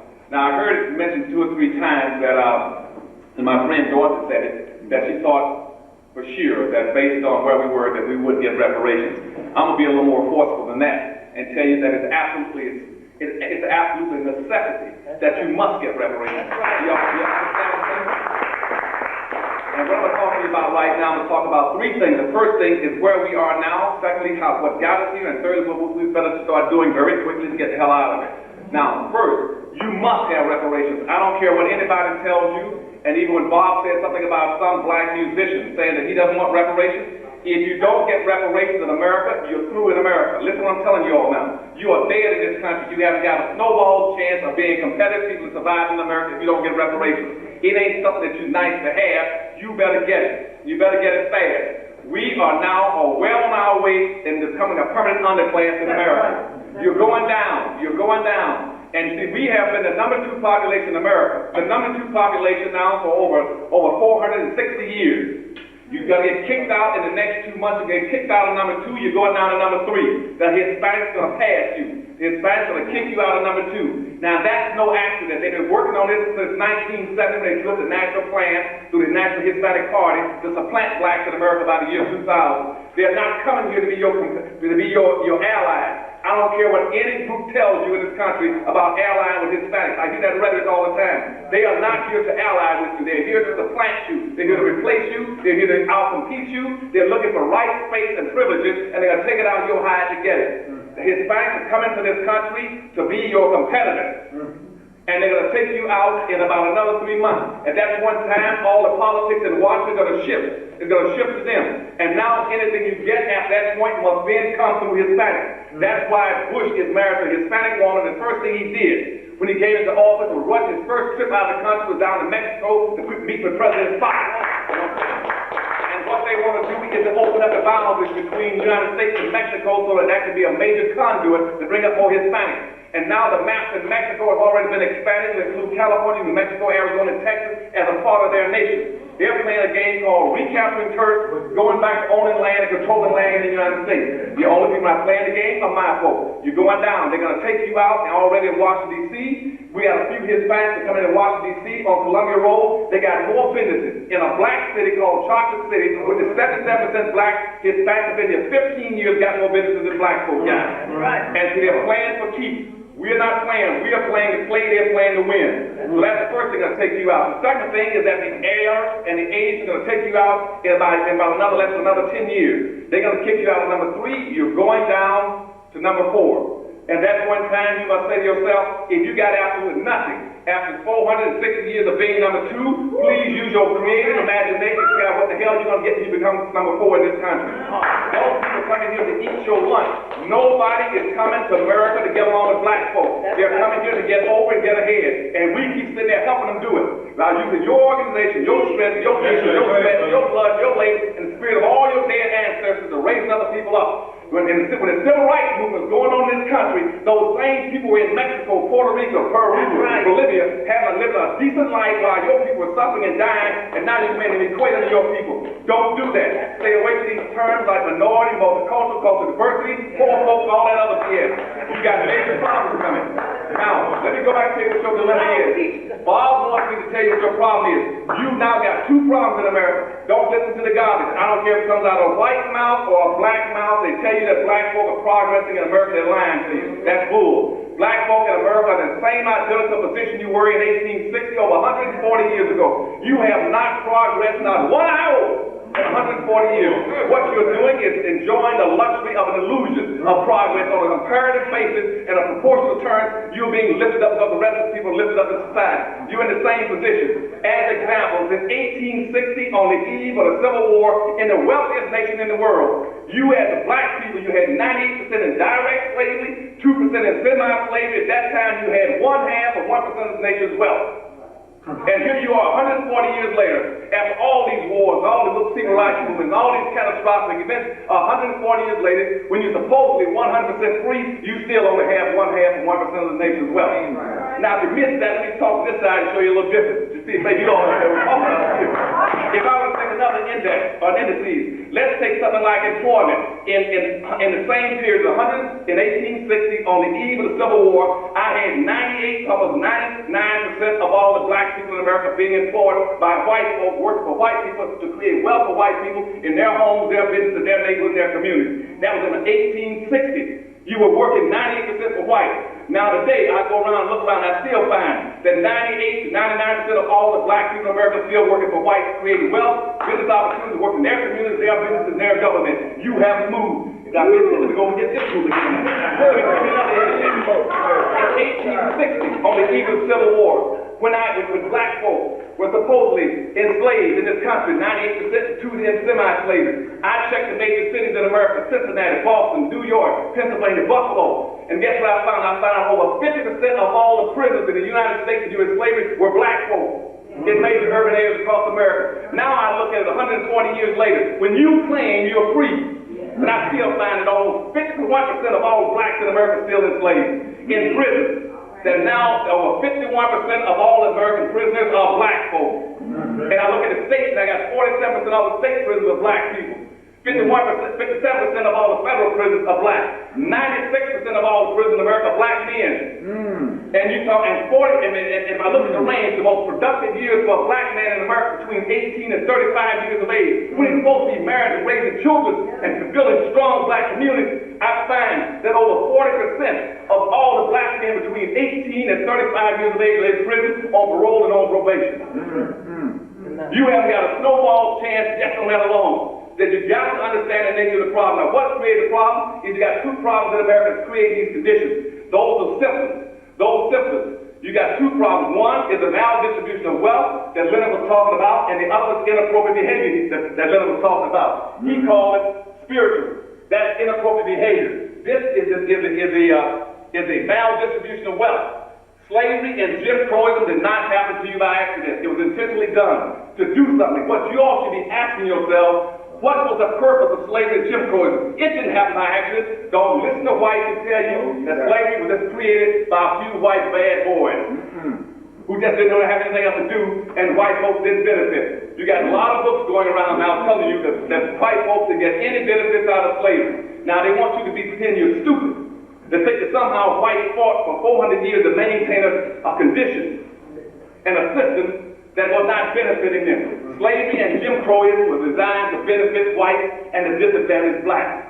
That's what it was designed for. Now, what it did, it systematically, socially engineered black folk into the lowest level of a real-life monopoly game. You are playing real-life monopoly.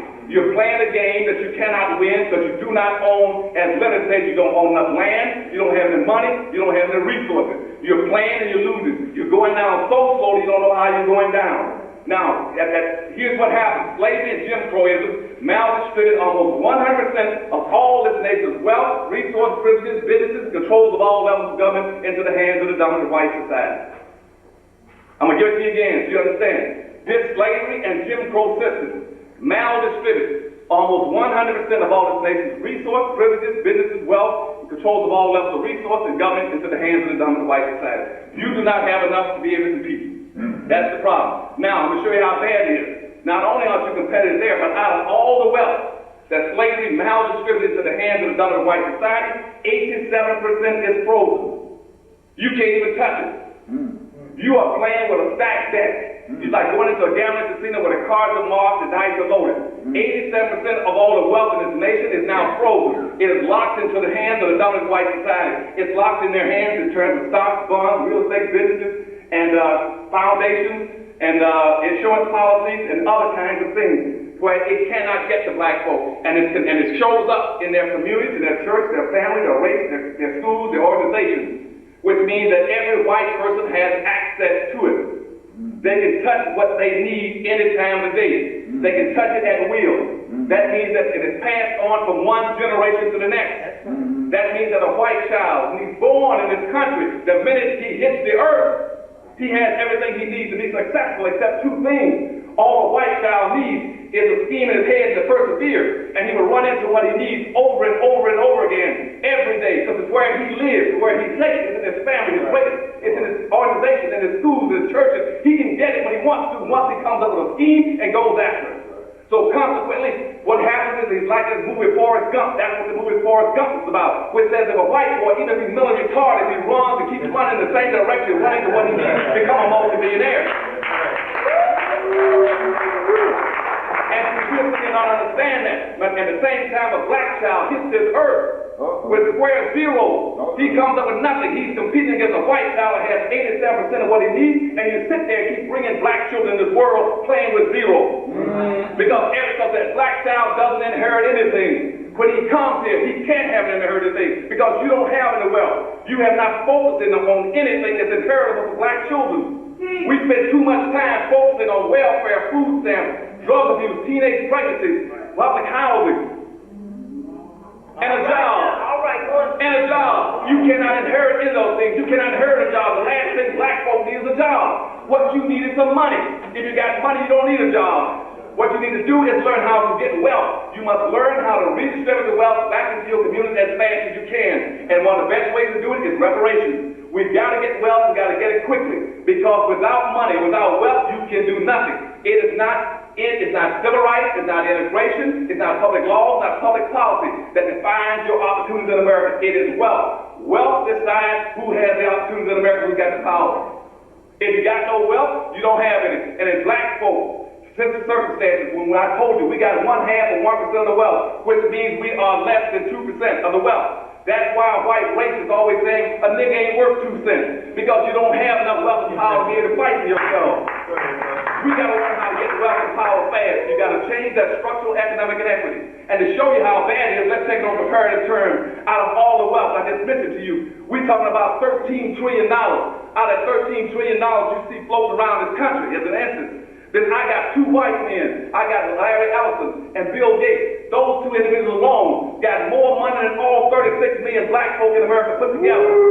In fact, if I were to go to Wall Street and see what Larry Ellison and what Bill Gates got invested in Wall Street here in New York, they got 6 times more wealth than all the blacks got invested in the United States. If I could take the average white person in America and lay them outside a black person on the table and say, what's the comparative difference? The white person has 3,500 times more wealth than the black person. How are you going to talk about equal opportunity? You cannot be done. Let me tell you, and for those who missed it over here, I'm going to go over here. Let's talk now about women, for instance. I always hear women running around talking about, well, I'm different. The issues of gender is nothing to do with race. That's BS. If I were to take a black woman and put her beside a white woman, a female-headed household, I'll find out that for every dollar that the white woman has, the black woman has 3 cents. How in the hell are you going to compete and make yourself equal to a white woman who has $1 and you got 3 cents? You understand my point? You missed it. Over here. Over here. Over here. If I were to take a black Hispanic, I got all these blacks that want to always have a rainbow coalition to work with everybody, their own people. If I were to take, let me tell you about that. If I take Hispanics come to this country, keep in mind now that of all the Hispanics and Asians in America and all the Arabs, that 90% have been in the United States less than 20 years. 90% have been in the United States less than 20 years. And yet they all got more wealth and power and resources than blacks in 20 years. Now, if I were to go take a Hispanic and compare a Hispanic who just ran across the border last night, can't even speak English, and I could take him and put him beside a black person. A Hispanic making $3,000 a year in the United States now can live where a black person making $40,000 to $50,000 a year can live. If I were to take a white person and take that $40,000 a year bracket, I'll take a $40,000, which is called middle income in the United States, a $40,000 to $50,000 income, look at whites and blacks in there. I find out that if I put those 2 together, that the white person has 5 times in the middle income bracket, has 5 times the wealth that the black person has. Which means, again, if I go to a black person who calls himself middle class and ask him for $5, he's got to figure out what bills I'm going to pay next week. Wow. So you got a major wealth inequity in the country. Now those inequities are now being what we call monopolies. If I go across the spectrum, I'll see it across everything. If I were to go look at media, I go take a look at media. I look at newspapers. I'll tell you right now, there are 1,500 daily newspapers in the United States. And out of that is 100% owned by whites. And those are the people that control what you see, read, and learn and feel in the society, is the white media. All 100% of all 1,500 daily newspapers owned by whites. If I were to go look at the cable system, 1,500 cable systems, and cable system in the United States, all basically owned by whites. I go look at the radio stations, 12,000 radio stations, all but something like about 80 belong to whites. I go look at the television stations, 11,800 television stations in the United States, all belong to whites. You don't own anything. You got a monopoly against you that's locked and stocked and putting you out of business. You're going down the toilet. If I were to look at the elected officials in the United States, you still got the same monopoly. Black folk, after 100 years, so-called 140 years being able to vote, white folks now still have got you locked. Less than 1/2 of all elected officials in the United States are black. Less than 1/2 of 1% of black of all elected officials. You're still locked into the box. And worse than that is that even though you've increased your amount of elected representation in the last 40 years by over 9,000%. I looked at what black folk had in terms of elected officials in 1960. You had 103 elected black officials in 1960. I looked at the conditions of black folk at that time, about the conditions of black folk in terms of housing, food stamp, welfare, imprisonment, schools, everything else. When we had 103 black elected officials. I waited 30 years, looked at it again, and now we went from 103 black elected officials to over 9,000 black elected officials. And guess what happened to the quality of life of black folk? It went back. It even improved, went down. Right. Because you see that you can't find black folk in America that would do what this woman would do. They don't want to set up to be black. And there's no direct correlation between the black person in office and black folks getting the damn benefits because they get there and want to represent everybody. Nobody on earth is that silly stupid. I'm watching a black man running for the governor down in Louisiana, talking about he wants to be the governor, but he wants to be the governor of all the people. Yeah. A black man. And I hear him go talk to Colin Powell and ask him, would you be interested in running as either president or vice president of the United States? He said, give me 3 days to talk, think about it. Came back 3 days later and said, I'll tell you what I'll do. If I do decide to go, I want the country to know I'm not there to be a poster boy for black folks. Nobody's that stupid. I've never in my life, I've been in national and international politics for 35 years. I've never ever heard a white person that's running for office and I will not represent my people should I get elected. Only black folks. So you got all these inequalities, inequities that nobody wants to confront and deal with. Now, how did they come about? Let me give you a quick history with you and show you how they came about. Now, these inequities are killing us, and the inappropriate behavior patterns of our people are killing us. Those are the only two things you got. Inappropriate behavior patterns of black folks, and also the wealth, structural, economic inequities. Let me show you how they came about very quickly. Now, they didn't come about by accident. See, let's go back to the whole concept of what happened to black folk in Africa. When you go back to the 14th century, you find that's when it basically started, picked up. In 1488, when you had Pope Innocent that said, don't start enslaving black folk. Man, don't start enslaving Indians, or if you're going to enslave anybody, use niggers. That's right. Now, this is a Catholic Pope in 1488. At that point in time, by 1500, they started to have a massive exploitation of black folk. Why? Because Europe was being devastated with poverty, crime, and diseases. Like now. So Europe didn't have anything. At that time, Africa was a mighty strong nation. They had a wealthy nation. Europe had nothing. So blacks were up here in terms of a nation, whites were in the ditch. Blacks on the mountain, remember this, blacks on the mountain in terms of a nation and wealth, power, and a communal lifestyle that was a cohesive style of living. Whites were in the ditch. Now, at that point on, by 1500, within 13 years, they began the slave trade and picked it up. So between 1500 and 1650, that's 150 years, the first thing they did, the years that they picked up almost 5 million blacks and shipped them directly into Central America, which y'all call Mexico now. They shipped 5 million blacks there. Who shipped them? This time it was Spain. Spain picked it first. Spain shipped 5 million blacks there. And in that 150 years, those black folk were forced using sticks and stones in their bare hands to dig for gold and silver throughout Central America. And black folks then dug something like about 22 tons of silver and 16 tons of gold out of their bare hands that enriched Spain. And so Spain now picked up enough money to do what they call, to get involved what we call a race. That race now was against Portugal, was another slave trading country, against the Arabs, who were slave traders, against the Dutch, who were slave traders, and then the English became slave traders. Now you got a race going on. That was a contest. Race is a contest. Race is a contest. Race is a contest. That's where it started. That's where racism came from. And I want you all to start dealing with reparations. The first thing you better understand, or stay away from me, you better understand what racism is. Don't keep sitting there thinking it's an attitude about getting along with people. Racism is a contest between groups of people and organizations for wealth, power, and resources. That's all it is. It is a competitive relationship to acquire groups and wealth, power. And so when race started, the contest started then to develop the Western world. And it was between all those nations. So then every nation picked up what Pope Innocent is saying, and every religion jumped into it, every ethnic group jumped into the race. And the race was to use black folks to exploit them, to exploit their country, to enrich themselves and make their group powerful and rich and wealthy. And then the contest was the race was to develop the Western civilization. And now, as they did that, starting in the 1600s, I just left off, in 1609, then King James of England, who jumped into the race and said, if we're going to do this thing, since the Pope has now, in 1488, says let's use niggas to do it, let's rewrite the Bible. So we can justify doing it. So then he made major inclusions into the King James Version of the Bible. That's why the King James Version of the Bible. I got black one all every Sunday reading the King James Version. So you know how the hell the King James Version of the Bible. Run around. Here's how they break the King James Version of the Bible. Now you should be saying, how in the world did King James get into the Hebrew Scriptures? You got to understand that. When every Bible, every preacher, well, we got to look at the King James Version of the Bible. He doesn't even know what the hell he's doing. Now he rewrote the Bible to justify just the race that was going on between all these different countries and where to rid themselves of black folks. And then a lot of the scriptures were changed about teaching the black slave, that he's to obey his master, and that he's a servant, and all these kind of things were stuck in there, and the teaching that he should be humble and obedient. See, they put all that stuff in there. So then between the 1600s all the way up to about 1800s, they then used the Bible to be able to justify and enslave the black folk. So in 1672, now I'm running a little too fast. Let me go back. Take your time. All right. Okay. I didn't want to talk as long to you all, but that's so. No. Lay it out.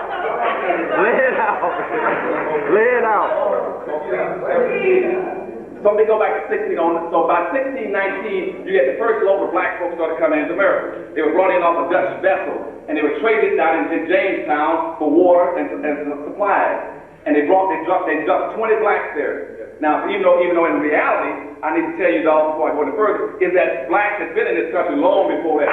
Okay, I'm not talking about the ones down in TV, South Carolina, that Leroy Bennett's talking about. I'm talking about what you all never known and never talked about, is that you already had blacks in this country called the Folsom people. The Folsom people have been in this country almost 16,000 years. The Folsom people were the people that lived around Arizona, New Mexico, and places like that. That's why you got a Folsom, Arizona. That's why you got a Folsom prison. That's why you got Folsom, California. You go look at your archaeological facts, you find a group called the Folsom people. Those are African-based people that had come to this country. That's why all those pyramids. And when the Asians came across the Bering Straits that came down, they interbred with the Folsom people. That's why the Indians were not yellow with slant eyes. They inbred with the black folk and became Indians. And so I want you to know that.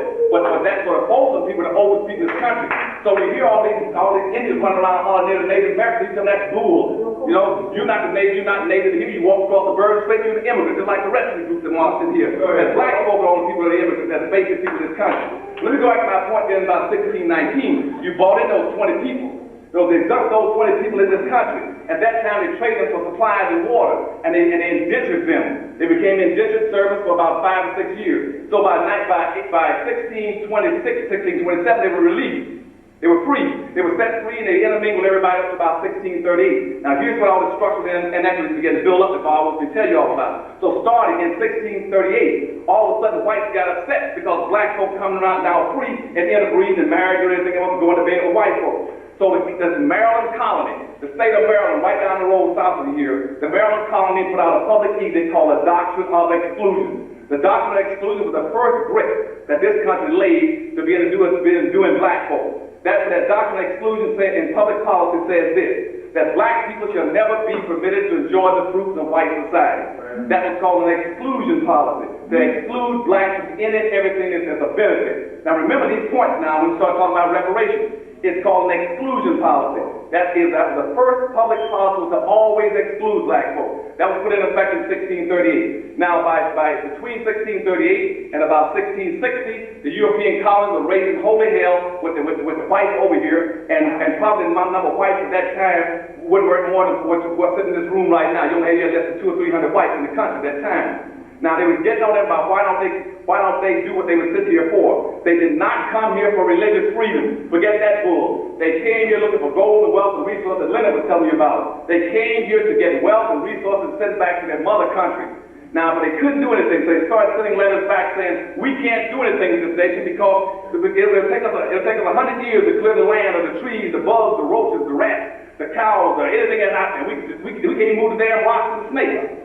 They said, why not? We don't have a labor class. Then somebody got the smart idea by the early 1660s, said, yes, we do have a labor class. Remember those people we excluded under the Doctrine of Exclusion? Let's use them. And at that time, now we get to build another wall, build that wall a little higher on between whites and blacks, the structural economic network. So by 1665, let me go back one more point. In 1662, they passed the Navigation Act. The Navigation Act had already told the colonies that anything they produced in terms of resources they were sitting here for had to be sent back on British ships. Now, so by 1665, they now passed something called the enslavement laws. The enslavement laws said now we got a population can do the work. Since whites won't do it, so they don't want to work for anybody white, and Indians refuse to do it, let's use black folk. So they took the enslavement laws, they took that doctrine of exclusion, which is called, and said this, that not only shall black folk be an excluded group, but you should also be in a subordinated group, non-compensated group, non-competitive group, for the personal wealth building and comfort of white society. That was called enslavement code. Let me get that to you again, because do not mess around with reparations if you don't understand that. That again, the doctrine of exclusion was expanded, and into enslavement code, which says that black folks are now being excluded, subordinated, non-compensated, non-competitive workforce for the personal comfort and wealth building of white society. That was the enslavement code. Now, when that went into effect, everybody in pounced on it. Now, let me go back to you how racism came out of that. I told you that you're in a race. You're still in the race. You're in a race of contest to get wealth and power. So everybody was competing. They're going to use black folks to get the wealth and power, to build their own power system. Now, as they begin to use black folks, the wealth begins to accumulate. And now whites who have been in the ditch earlier over here, as blacks were up, the whites begin to move up incrementally. They then, in the next 300 years, the 1600s, they then, from the 1500s, they shift in. They shifted every somewhere, let's say about 26, they vary, 20 million to 26 million black folks. Now, out of every one they shipped in, everybody coming across the Atlantic, 6 out of 7 were black. 6 out of 7 people coming across the Atlantic were black folks. Those are the people that were shipped into this country. They were black folk. They were not white, they were not Hispanic, they were black people coming across the Atlantic. Now, at that point in time, black folks began to start producing to fill out this race. And black folks then became the engines that were driving civilizations, not only in America, but in all these other countries. They were importing blacks also to Europe, into the Middle East. They also importing black folks into Latin America, Central America, North America. They were using blacks to generate wealth. Blacks then began to produce about 98% of all the world now. I'm not talking about tobacco, indigo, rice. They also timber, kerosene, gasoline, tobacco, and everything else. Sugar cane. Black folk became the economic engines of the world. Everybody was using black labor to enrich themselves. Now, I want to get this point out of the way so I can go on. Now, when the race gets going, as white folks begin to build up in wealth and power, that's what race means. Now, when whites got all the wealth and power they got, if you look in the dictionary and see the word ISM. Now, that's a suffix, which means that once you stick that onto a word, that means to maintain the prevailing conditions of anything. ISM added to any word means to maintain the conditions. So as white folks then got began to push black folk into the ditch, they put themselves on the mountain. Once they got that established, then that became racism. They said, now make sure that black folk lost the race, we got the wealth and power, put ism on it. Ism means that do not approve of anything, support anything that would change the ratio between blacks and whites. That's racism. It has nothing in the world to do with these other things we've been talking about. Now, I told you a few minutes ago that whites tried to justify it by moving to religion to justify what they were doing to black folk. Religion was used from the 1600s up until the 1800s. Now, during that course of time, we had a lot of little pseudo-white scientists that kept playing around with a thing called genus and species, linking them, going from the superior to the inferior. They were trying to find out, is a tree higher in the ranking order than moss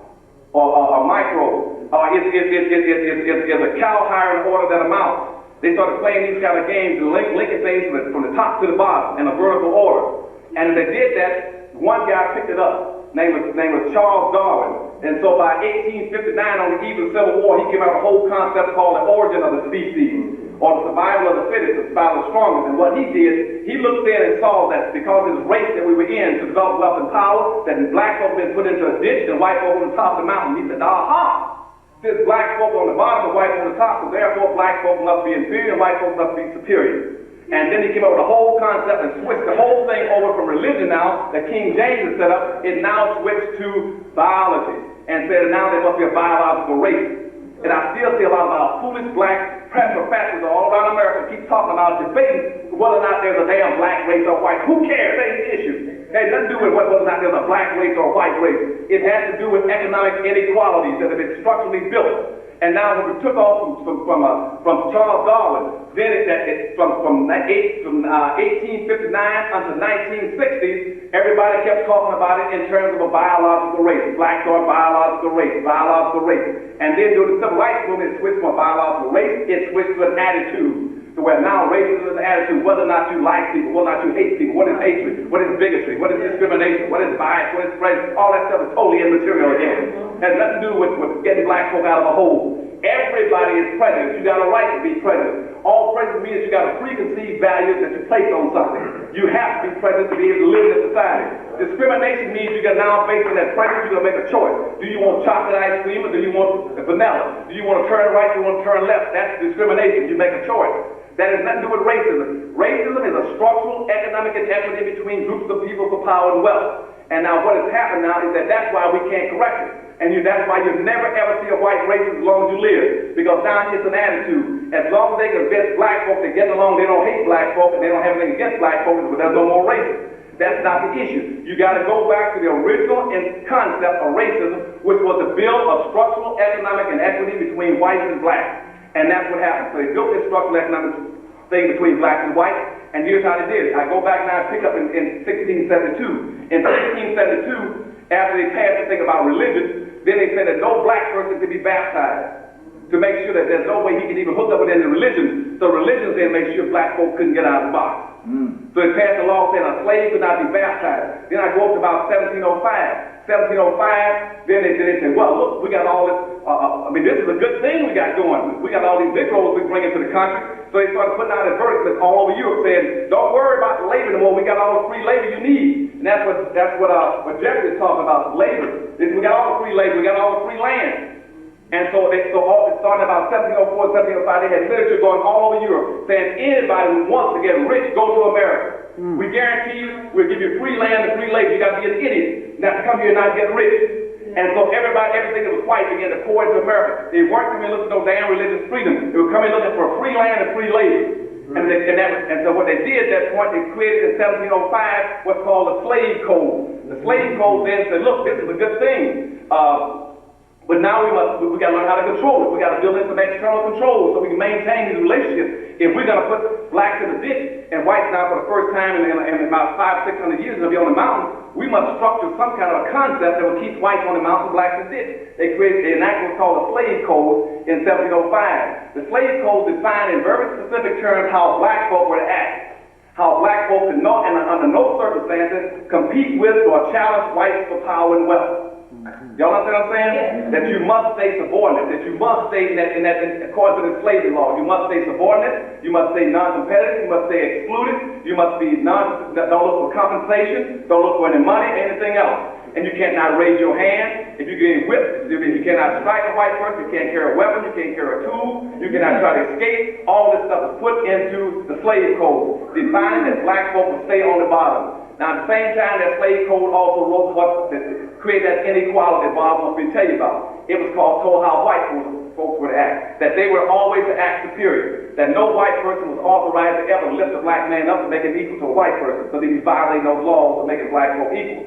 That the white person was not to let a black folk speak to him without being spoken to. He must get off the sidewalk. He must not speak to a white person with his hat on. He must always look down when a white person speaks to him. He cannot address a white woman. Cannot be in their proximity without a white man being, and all these kind of things. That was called a slave code. In addition, and that began to lock in those structures between black people being in the ditch and whites on the mountain. Then they said, what else can we do to make sure blacks, that structural economic inequity stays between whites and blacks? Then right along with the slave codes in 1705, they passed what's called a Diversity Act of 1705. Now, the Diversity Act of 1705 was a safeguard as an external means of control to regulate to make sure blacks stayed in the ditch and whites stayed on top of the mountain. And the Diversity Act says this: for every 5 black slaves that you have in this country, you must have at least 1 white person to supervise and come in between and watch and monitor what they're up to.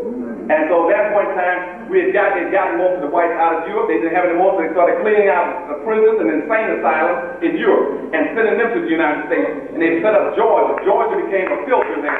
Georgia became a filter where they started shipping them all into Georgia. All the insane, crazy-ass white folks were brought out of Georgia. And they were put there specifically because South Carolina was before they went south, and to protect them because Florida was a Spanish territory, and you had all those runaway slaves down in there. And those blacks were raising holy hell fighting, trying to go back and bring their own people to Florida. And that's what created those later on in the 18th century, created all those 3 Seminole Wars. It was not Indians, it was black folk. So that's the word Seminole means runaway slaves. But that's what created those Seminole Wars. And so they put all these crazy-ass white folks right in Georgia to be a buffer to protect the southern, the rest of those colonies. And they said that every 5 black slaves must have 1 white person. Now, that was called the Diversity Act of 1705. Today, you all call it multicultural and cultural diversity. You haven't learned a darn thing in 300 years. You're still playing the same game, running around trying to let people monitor, watch, and bring them in. We need to get together. That's the same thing that whites came up with in 1705. Now, we go a little past it. Now, in 1710, they said, now we got them externally controlled. As we acquire the wealth and power, we got an external control to make sure black folks stay in the ditch. And they said, now what we'll do now is that we were trying to as physical control. We want to physically control black folks, as physical control on blacks. By 1710, the thing got to be so good, they said, now we need, wouldn't it be nice if we had some external control so as we build this wealth and power, the niggas will stay in the ditch, the whites stay on the mountain? And somebody said, yes. It's what's this? And they come over to Virginia. So Virginia then got together a legislature, came up with a thing called meritorious manumission. Meritorious manumission says if we set up a system where we train blacks to be able to see everything through the eyes of the dominant white society, so that they would think through whiteness, see whiteness, and act as if they were a white person. And they said if he does that, what we'll do 4 things. If he then can see things through the eyes of whites, and then he can learn how to protect the white person's property, save a white person's life, protect the white person's life, invent something a white person can make money off of, or would squeal on and inform on his own people anytime he tried to plan a slave revolt, we would give him meritorious manumission, which means he earned his freedom. And that way we'll set him free and give him a few dollars. And so the first one to do that was called, in Virginia, was called the name of Nigger Willis. They set him free then and set him up as a model, and set him free and gave him a little land, a little bit of money. And see, nowadays, they're still doing the same thing. You got all these Sanborn blacks, all conservatives, and everything else. What you want to do with black folks, you always got 3 or 4 they're going to bring out of the bushes. They got a list, all America. I don't care what black folks want to do. They got all these meritorious manumission blacks. There's the Sambos sitting there waiting to be rewarded and recognized and compensated for going out and blocking anything blacks want to do. If you all right now start talking about reparations, they look down the list and pull 20 of them out just like that. And they do that because we don't have an accountability system, but we're going to stop that shortly. Because we're going to start nailing them. Okay? But the point is that was meritorious manumission. By 1712, here comes the guy you all call Willie Lynch. Now, I know you all love to talk about Willie Lynch. Now, we have not been able to factuate, document whether or not Willie Lynch actually exists, but I did find a little bit of reference here and there. And what Willie Lynch was then was a white man who had a big plantation in Jamaica. He had a seasoning place, breaking blacks in.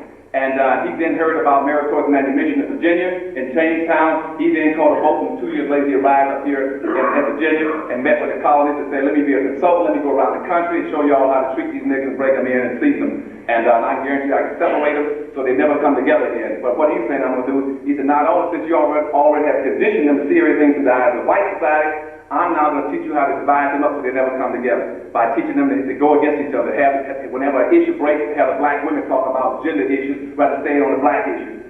You know, to have black gays talk about gay issues rather than staying on the black issues. They have others talking about, it was a class issue and run over mixing with other groups. That's what divides you up. And place religion before your skin color. So that's the whole point of Willie Lynchism. That held effect, and that then was the cement. That's building internal controls, again, to keep the distance. Whites on the mountain, blacks in the ditch. So wealth began to accumulate based on that basis. More and more wealth began to pour in. By 1847, we had one white man named J.P. Morgan. In 1847, J.P. Morgan had almost 20% of the total wealth of this nation. The first J.P. Morgan in 1847 had almost 20% of the total wealth of this nation had accumulated. Now, he had all kinds of involvement in slavery all around. We had shoe industry, cotton industry, textile industry. He was making all kinds of money.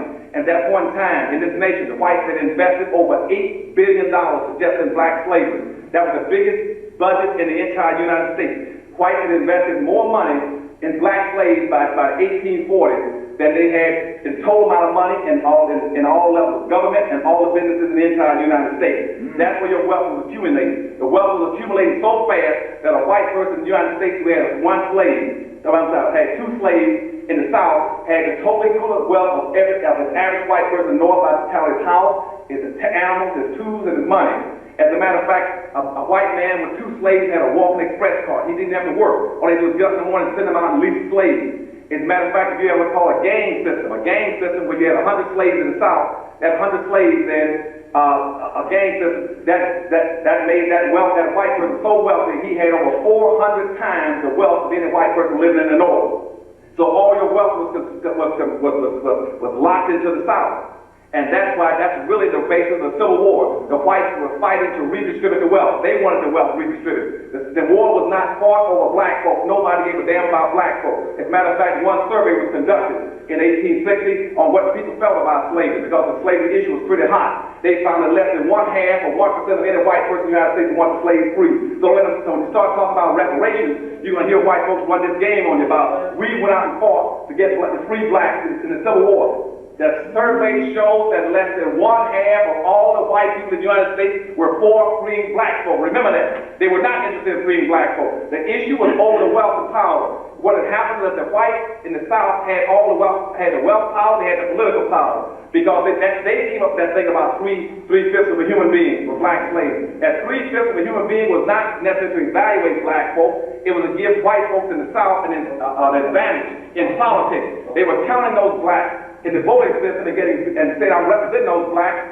and the North would not give them full credit. The North said, well, we're going to give you full credit for representing those slaves, we'll give you 3/5 credit for those blacks. And so the South then allowed whites to build a structural, political, economic inequity by counting blacks as 3/5 of a human being for political reasons, so they can take over and control Congress. And what the whites in the North wanted to do was to break that. They wanted to break the political structure that whites had over politics. They wanted to break the wealth that whites had coming out of black labor. Those whites were enjoying all the money coming out of the South was in the South. And so the Civil War was over, breaking the economic and political hold that whites had over the South, over the structure of this country. Now that held true up to the writing of the 13th Amendment and the 14th Amendment. When the 14th Amendment came on about, understand this, the 14th Amendment, that it was not necessarily about freeing blacks. It was what it was about, giving them civil rights. It was not about giving them civil rights. It's not about giving them political opportunity. It wasn't about giving them an education. The first Civil Rights Act came out in 1865. It was about giving black folk economic rights. But when you had Congressman Charles Sutton, Thaddeus Stevens, and Bingham, what they were saying is that black folk in America are going to be one of two things. Either you're going to be slaves, you're going to be free. Until you give black folk and redistribute some wealth to black folk, they will always be slaves. Right. And what they recommended in 1865 law was that black folks should minimally have 40 acres, a mule, and $100. And they said if you don't give them that, they'll always be slaves. And Andrew Johnson vetoed that bill. And it came back again in 1866 law, which is still on the book. I haven't seen one black use it yet. That's what that law was about. It was about giving black folk economic reparations. And nobody wanted to give it to them, but those liberal congressmen were trying to do it. And they were doing it primarily because they had black misters. But anyhow, they passed that law to give black folk wealth and power. And they were saying that if you don't give redistribution of wealth and power, black folks will always be slaves. Now, since you've never gotten into reparations, how in the world can you say that you're no longer slaves? Now, I know you all like to use the word post-slavery. You're not into the post-slavery. You never got out of slavery. You didn't get right. That's right. Right. Yes. True. Now, at that one time, the reparations issue jumped up. The first person to bring it up was Abraham Lincoln. Abraham Lincoln was the first person to bring up reparations. But he wasn't bringing it up for black folk. He brought it up for white folk. What he said is that I would be willing to give reparations to all white plantation owners, all white slaveholders, if they turn their black slaves loose so that the country would not be split. He didn't care about black folk. He was trying to save the Union. He says, if you're willing to turn those slaves loose, we'll give you reparations. He sent a bill over to the Congress, to the legislature, and the congressmen vetoed it. I mean, when to prove it, they said basically that we don't have enough money. We don't have $8 billion to pay off all the slaves in the country. But some whites did get reparations. The whites got reparations in Washington, D.C. They paid them $375 for every slave they turned loose in Washington, D.C. So whites got reparations. Also, between 1865 and 1900, whites we had something like about 26 million European whites that came in this country. They got reparations. What did they get? They got almost 1 billion acres of land in the Homesteading Act of 1862 and the Land Right Act.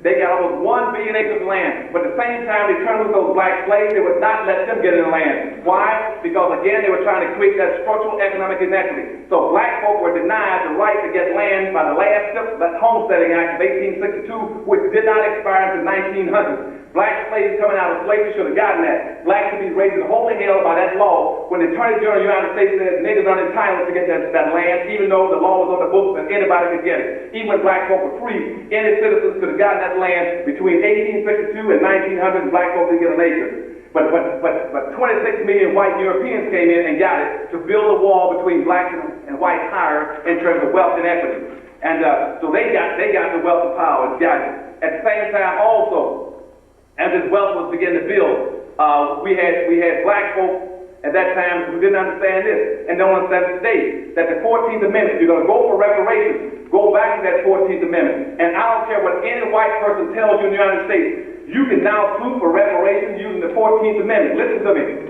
You can sue using the 14th Amendment. I have not heard one black scholar. I have heard one black scholar make that nation. Go back to the 14th Amendment. You cannot sit there and give all those white Europeans coming in 26 million, give them reparations. You gave all those whites reparations. You've been giving Indians reparations now for over 300 years. You gave the Japanese reparations. You gave Japanese reparations 3 times. You gave the Germans reparations on the Marshall Plan. You gave Japan reparations 13 billion under the Point 4 Plan. You cannot keep giving everybody reparations and not give it to black folks. That is a violation of the 14th Amendment. Now what does the 14th Amendment say? The 14th Amendment says this, that black folk ought to be treated similar to white folks under similar circumstances. That's called due process and equal protection. So all you got to do now is you don't have to spend all your time trying to get laws passed on the book. All you got to do is go back to the 14th Amendment. It says that since you've given reparations to every other ass coming to the country, you need to give it to black folks. And don't waste your time by passing all those bills and go back and say that start jamming the courts with 14th Amendment suits.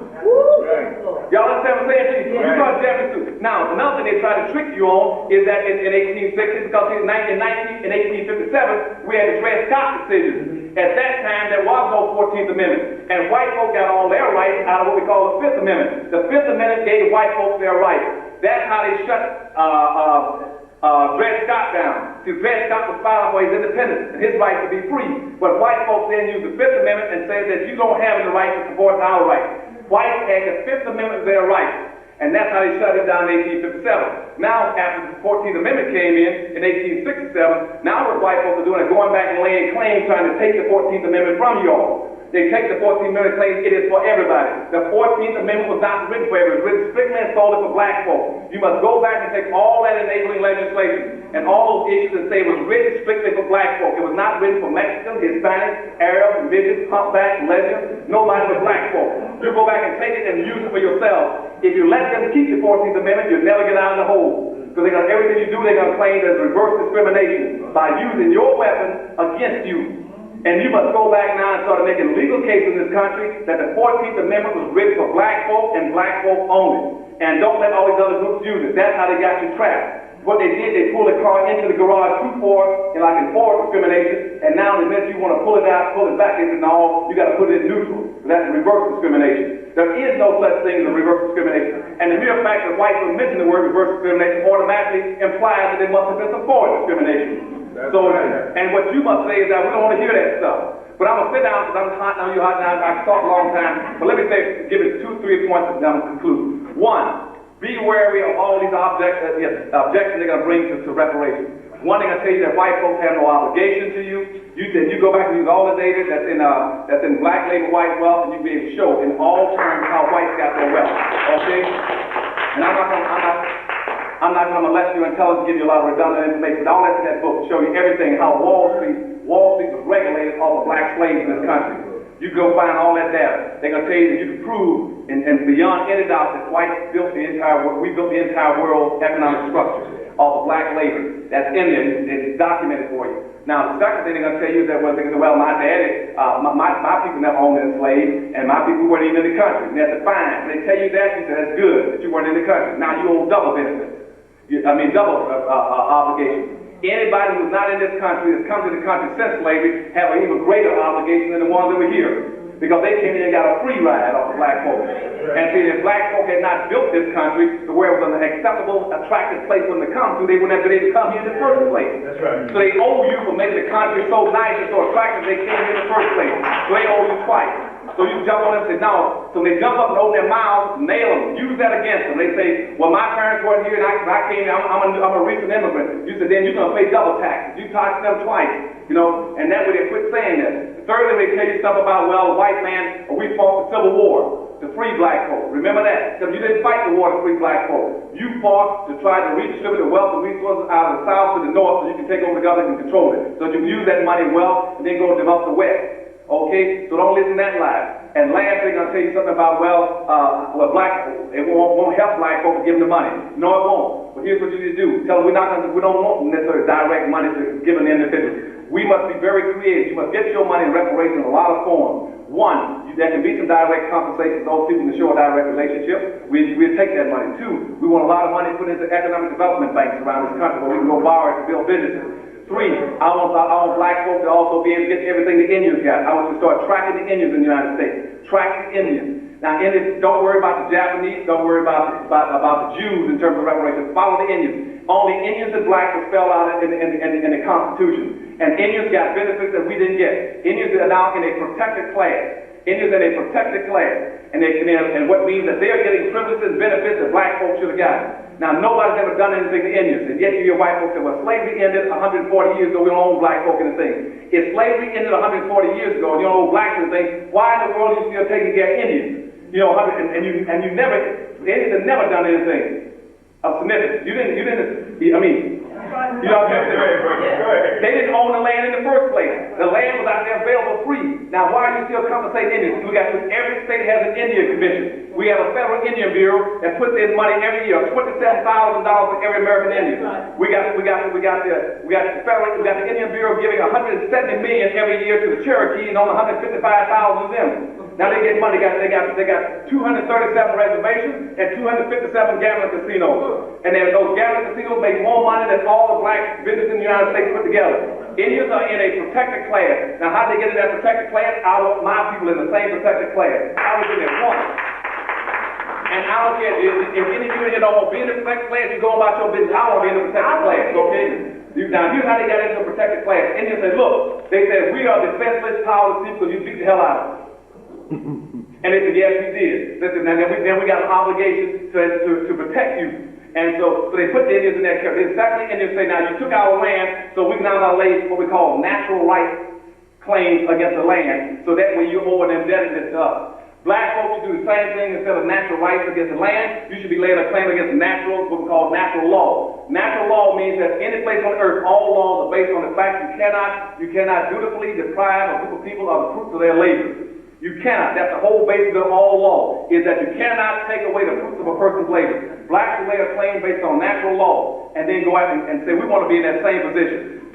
Next thing the Indians did, Indians turned around then and said, what we're going to do then, we're going to set up a council for ourselves, or call ourselves a civilized tribe. Blacks say the same thing, that we are also independent people in this country, that since we are a nation within a nation, right now, almost 97% of all the black people in America still are segregated as they were in 1960. You're still segregated. Declare yourself a nation like the Indians declare themselves to be a nation. Nobody ever declared Indians being a foreign nation. They started using that word, we are a foreign nation. You all use the term that we are also a foreign nation, just like the Indians. Thirdly, what Indians did, Indians also turned around then and said that unlike anybody else, we don't want to be integrated. We want to have our separate land and be a separate people. Black folks foolishly said we want to be integrated with everybody to be with them. We want to be with you all. And what that told white folks was this, is that when you didn't get your reparations and you want to be with white folks, what you said to them is that we don't care how poor we are, just as long as we with y'all.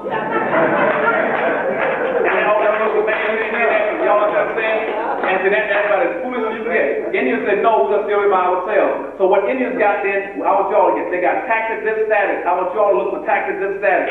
Said, we don't want to pay the damn taxes. Now, and this Civil Rights Act failed to be repassed in the next 2 or 3 years, you all go against it. Say, no, we don't want no more voting rights if you don't want it. Say, you all can keep your voting rights. You know why? Because if you don't have the voting rights, guess what? No disrespect you, but I don't like it. Well, if you don't have voting rights, you don't pay any taxes. I can get more wealth, I can redistribute more wealth for blacks not paying taxes, keeping in our own community than what we're getting for politics. They ain't putting any money into the black community. If you kept your money in your community by saying, go ahead and kill the Voting Rights Act. I wouldn't get the champion the Voting Rights Act. No, go ahead. I'm not paying no more damn taxes. I got 36 million black people. We can keep our money in our own community. Go ahead and kill it. Do not beg white folks to pass the Voting Rights Act again. They're going to come up with consideration next 2 weeks. Let them kill it. Let them kill it. and just wait until fine. In this country, no taxation, I mean, no representation, no taxation. We won't pay our taxes, take our money, and rebuild our community. Next thing you do, I want y'all to go after licensures. Every license they got in this country for electric companies, utility companies, radio stations, TV stations, everything that has a license, we want to put that on our reparations, and we want to demand a quota. We want to demand something like 15% of all the licenses of everything in this country. From utilities, electric companies, gas companies, they're across the board. And go after all the cable systems I just mentioned to you. Out of those 1,500 cable systems, black folks should have owned 15% of all of them. After licenses, tax exempt statuses, also demand money now for educational benefits. Also, like the Indians do, you want land. They got all this vacant land all over America. And the states own some, the federal government owns some, and all these inner cities. Go claim that land and make that land tax exempt. And once you make that land tax exempt, build casinos on them just like the Indians got casinos on them. Build casinos, you build gambling casinos. And then let white folks come in every night, throw their money on the table, you keep it in the ghetto. But anyway, now you're on a hot time, so I'll quit right there.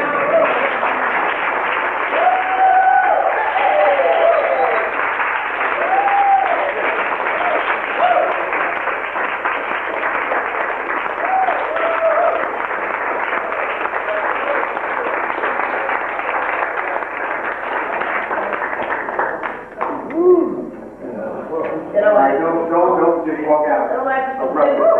I just told Bob I'm coming back another time. I don't ask for agenda time. All right. Go ahead, Bob. It's all right. I don't want you to walk out of breath. We're going to go in the next 10 minutes.